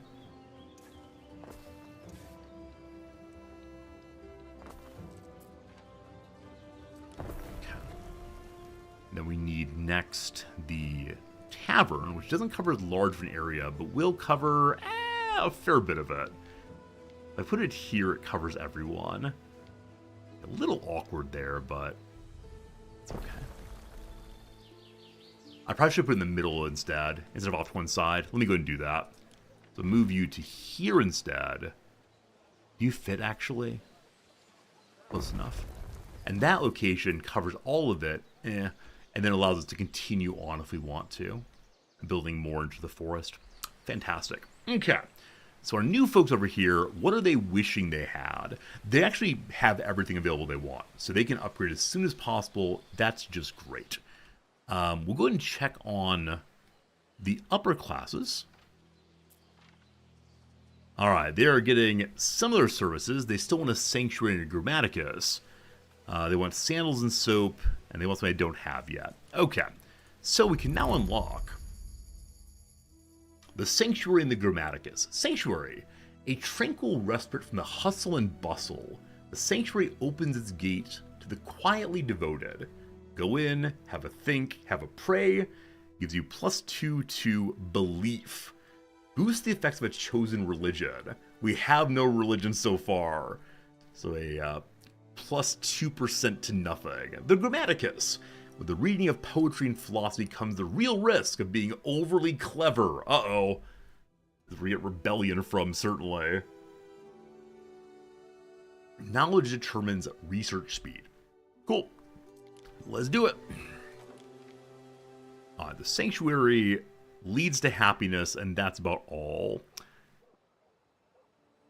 If I throw it right here, it covers a lot of things. If I throw it here, it covers genuinely all of the buildings. We are now a Custodia with 400 people. The major colony gives -1 fire risk, and that's swell. I either need to make sure I produce additional wood, or get to work in not building so fast. Either way. You've never in your life been accused of being overly clever? It's a little much sometimes. A little much those puns. It's great, though. Alright, let's get building. As a well-known woman, your choice of worship is bound to inspire other temple-goers, mistress. So I choose one of 66 people. Is that true?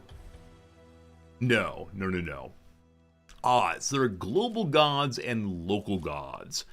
To whom do we bless this place? We're allowed to choose right now from Ceres, she of the fields. August Mother of Fields extends her divine grace to farmers, mothers, and marriages. Devotees of Ceres fervently till the soil, bolstered by blessings from her divine helpers. So more better production on wood, porridge, wine, beer, and olive oil. So things that one eats. The happier she is, the more population you get. Fertility through and through. Number 2, we can be loyal to Neptune. Lord of the waves, Neptune's wrath and favor ebb and flow like the tides. Go read the Odyssey. Devotees of Neptune fearlessly cruise the waves, exemplars of the sea god's courage. Increased production of sardines, oil, fish oil, oysters, cockles, and seashells. The essence of the hippocampus. Newly constructed ships are more durable and cost less. But do we want to be ocean people? Or Mars? Bloody-handed god of war, Mars presides over the violent art of warfare.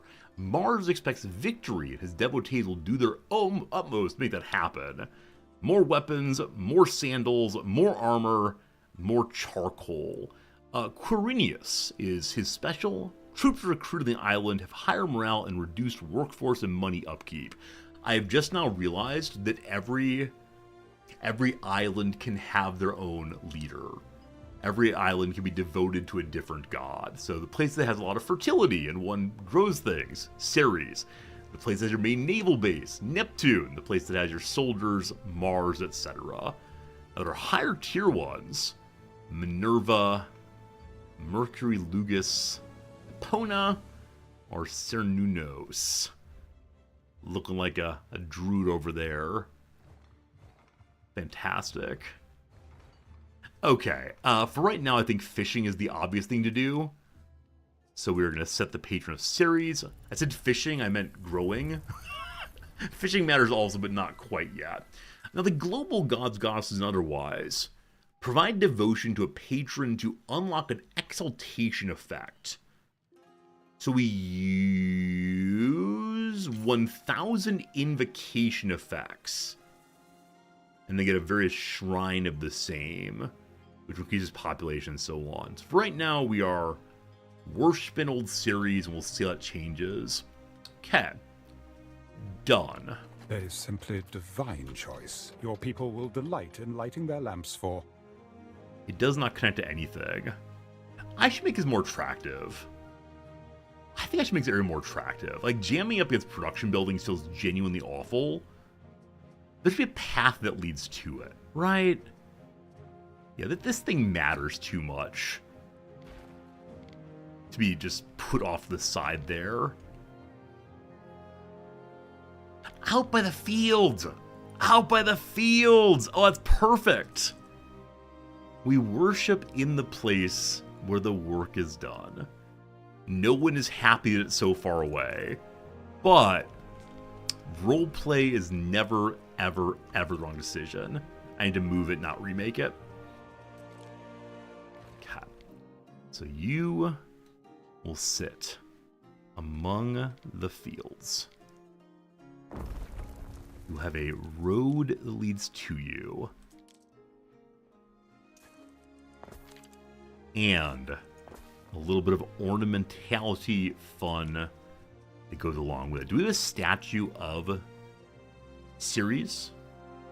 We have the family of King Numa, a Celtic obelisk, and a Romano-Celtic male. Where are the Celts from? I'm confused. We're Rome. Miscellany is fire pit, small brazier, elevated brazier, or pillar pit. We're going to throw two of these up here as a sign of our devotion. And then in the middle, we'll have a little marvelous flagstone area. Hey, that looks nice, I think. Oh gosh, I'm spending all my money. Wait, how much do ornaments cost? Oh, you fool. You absolute dum-dum.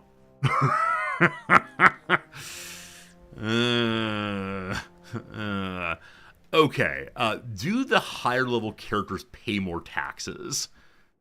I suspected they do, so I wonder if we can promote our way out of poverty.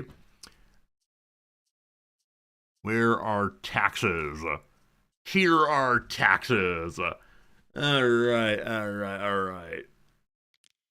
So, we're getting the most money right now from the basic troops, but there are more of them. Sort by amount. Additive Sigma stuff.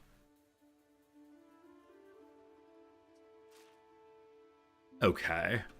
I think promoting makes sense. So the ones who live in the middle here, boom, higher. Oh, you know what? Shoot. I only buys a carrot at the market. I'm buying it for me. They want to live in proximity of the sanctuary. And I put the sanctuary way over here. I forgot. I got overly excited about roleplay. Oh no. So only some of them will be able to level up to level 3 for want of a sanctuary. Hey, city stats decreased. Why? Okay, back up again. We return to being Custodia, no problem. Maybe when we upgraded, some people disappeared because they had no place to live anymore. Something. Alright, we're only burning 35, 34. I do wonder what I'm overproducing. I mean, porridge is the story of the day. We are getting more food produced gradually, though. You want more... Nothing. I can't give you sandals or soap yet. It feels like it does you good to eat a sardine. Sandal soap. Sanctuary Grammaticus. Rough. Hey, do I have enough money to make the things the people want? We have a city watch also to fight unrest, eventually. So the Grammaticus costs 1,000 to build. Are we spiraling, team? Is this the end? Have we reached the completion of our first playthrough? Okay. The porridge is weird for some reason. What is the porridge saying here? There's demand of 1 porridge. So, I'm so confused by that. I know we're losing money, but how do I fix it? Do I just have too many porridge pots? Porridge producers? I need a different production view. Okay, tunics. Tunics are making money, that's good. Want tip? Give me a tip. Fix the porridge situation. What has more demand than supply? I believe the answer is nothing. So I believe I need to just build more houses to get more supply demand. Yeah, I think more houses is the solution right now. Like I said before, I always struggle with when to build population, because I always worry about everyone starving to death.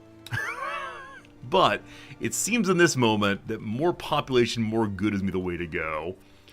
Too many games I've been trained not to overbuild pop. In this game, we shall now overbuild pop. Did I build 2 roads here? What is wrong with me? Genuinely, why do I make the choices I make? I want to relocate all of this slightly left because someone decided he wanted the Royal Road. Very well. Okay, so both sides need roads now. Okay, people move on in.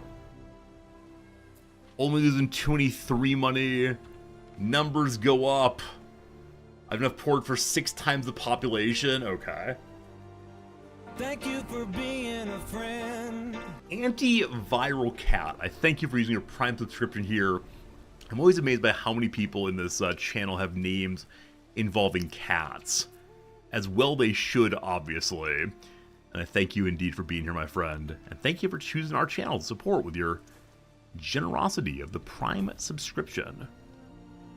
I'm hoping that by connecting these, which are built at an absolutely random length, we'll be able to have the marketplace get farther that way. It's not, but obviously we can move the marketplace to a more advantageous location where more people, more happy. Yeah. Yeah. Everyone's happy there. Cool. Let me get back to building houses again. Here. Go ahead and fill it up, Buttercup. Not quite. A little extra space there. So I'm going to move them all to the edge. And then does a house fit here? It does. All right. More house. More house.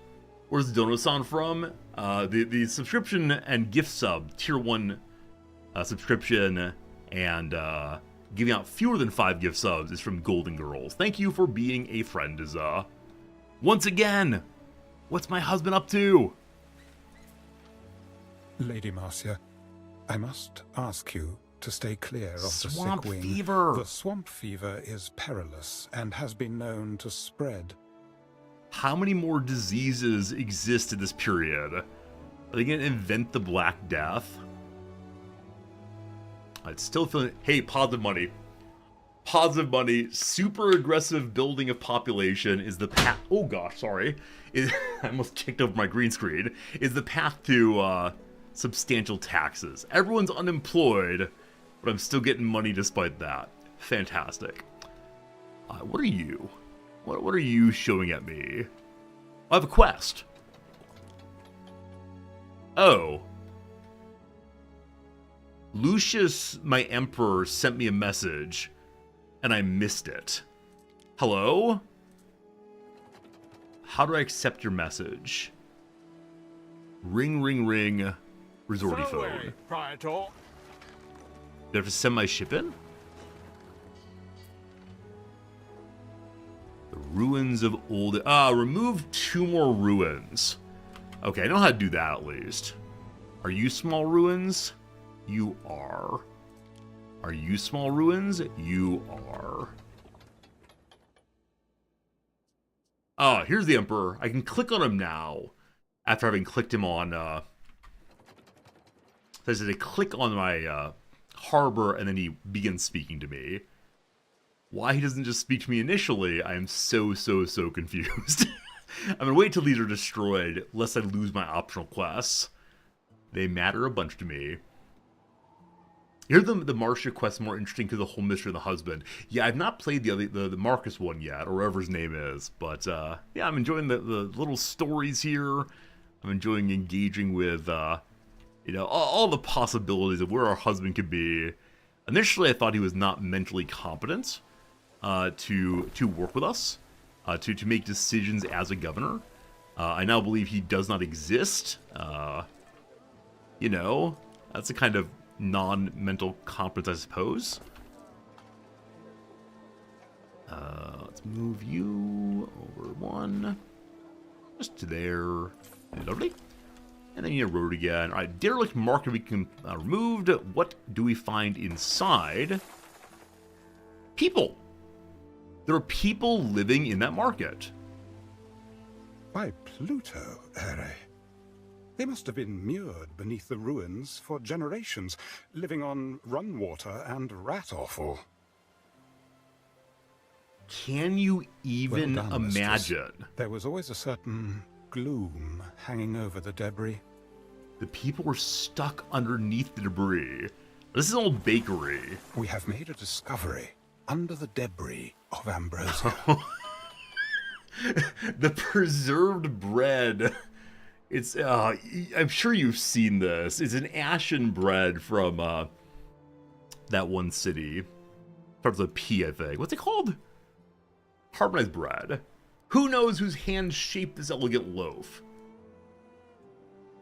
What's that city where everything gets stuck under ashes? Is that a P name? Who knows whose hand shaped the elegant loaf? A nimble-handed servant making fresh sourdough loaves from Ambrosia's richest families? Or a proud baker of the Collegium, working fast to feed an entire city? 'Tis but charcoal now. Pompeii, thank you. Pompeii is a city I couldn't think of right there. Yes, but if you look, there actually is a piece of bread, or a thing of bread just like this. Carbonized, but still hanging out. Alright. Side quest. I see the volcano on the horizon. Completed. Occasus. That debris really traveled a long way. Okay. What does our king Marcia, want? there you are. Listen up. It's about my wife's birthday. Nothing is in place. Griffins? No garum, for example. Imagine. Banquets without garum are as reeds without sound. No, we must have our garum. Look, I don't know anything about sauces and decorations, that sort of thing. Wants a feminine touch. I'll leave it all to you. Yes, Imperator. Oh, and another thing, Marcia. The decorative drapes. Julia adores a birthday drape. And don't we all? I'm afraid I'm not very good at weaving, Emperor. I can't make anything as complex as drapes. No, and I wouldn't expect you to. No, these drapes could only have been woven by the wonderful women of Lily Bayonne. Go introduce yourself to Valeria. She'll have them and more. This is the welcome to trading portion of the game, number one. Number two, I believe that my emperor might be a big old sexist. He believes I'm good at cooking, though I'm not good at governating. It's just unclear. And then beyond that, why does he want me to rule? Alright, so remove more ruins, and then, or at the same time, we can go meet the other person. Sail to Lily Bayonne to pick up awnings and drape for Julia's party. And make more garum works. Okay, I can do that, first and foremost. I should probably be building anyway. Wait, don't I have... Oh, okay, I only have one actual producer at the end. So how do the numbers work here? 30 seconds for a salt on each of these. We have 4 salt per minute there. On these, it is 1 minute per fish. So we have 4 salt, 2 fish every minute. You consume 1 of each every minute 30. So if I just build another one of you, we're going to be...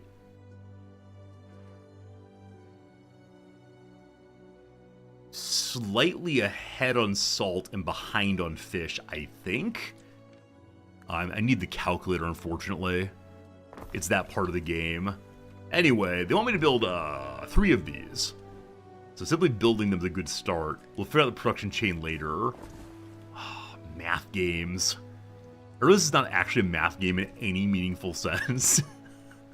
But it makes me feel the same way that any game involving math does. Marcia, Namely, your husband's medici need to be paid. Hand me those solidi. Don't be shy. okay. Kind of as expected, they want me to send them 5 tons of garum. And the Emperor wants my attention now!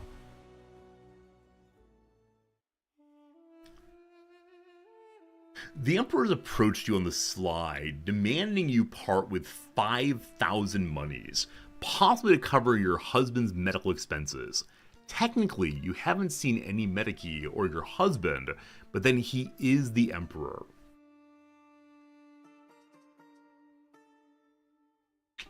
What happens if one goes into profound debt? I mean, truthfully, I don't have enough.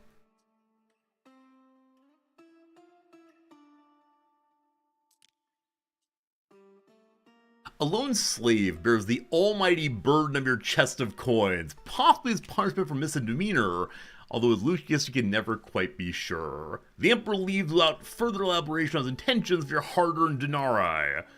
I just improved money, or not improved, invented debt spending. Anno Horribilis! Then buy Trigger him. the first bankruptcy Does the warning. Emperor often go around collecting debts for doctors? Somehow I doubt he was telling the truth. Should I have done that? You know, probably not. But we may have gotten some trouble. Alright, first bankruptcy warning gives me 15 fame. I like it. Friends, it is 12:30 my time. Usually I'd stream for 1 hour more, or 1/2 hour more, but today I have my first ever Japanese tutoring session. And so I need to go prep for that, because the nice tutor said that we will be speaking in Japanese today, so that he can adequately determine my current level. I want no part in this, but I will go and do it, and it'll be fine. So thank you for hanging out today. We should probably find someone to raid host. Let's go ahead and do just that to continue the good times, so to speak. And we'll then be back again tomorrow. And I want to say again, thank you for hanging out with me today. It's always a lovely thing. And I am a little nervous about today's Japanese lesson, but if it gets me studying the language more fully, more totally, all the rest, that's probably good. Just go for Snoot. Is Snoot online? I mean, Snoot subscribed. I will definitely raid anyone for subscription. I don't see it Snoot's online. I believe I'm following Snoot. Very bad if I were not. I'm gonna go find someone who's just playing the game we're playing today. Is Snoot live? I don't know. Will you ever hear me speak Japanese on stream? Hi. There you go. Hey, it's me, Resorty. How's it going? Do we recognize any names in the directory right now? The immediate answer is no, we don't. Let's see here. Let's see. How does one even pick someone to watch? This is the hard question for me. Like, how do you choose someone other than the man with glasses? Okay. The person's name is Emperor something. The Emperor Bubbles. Oh no!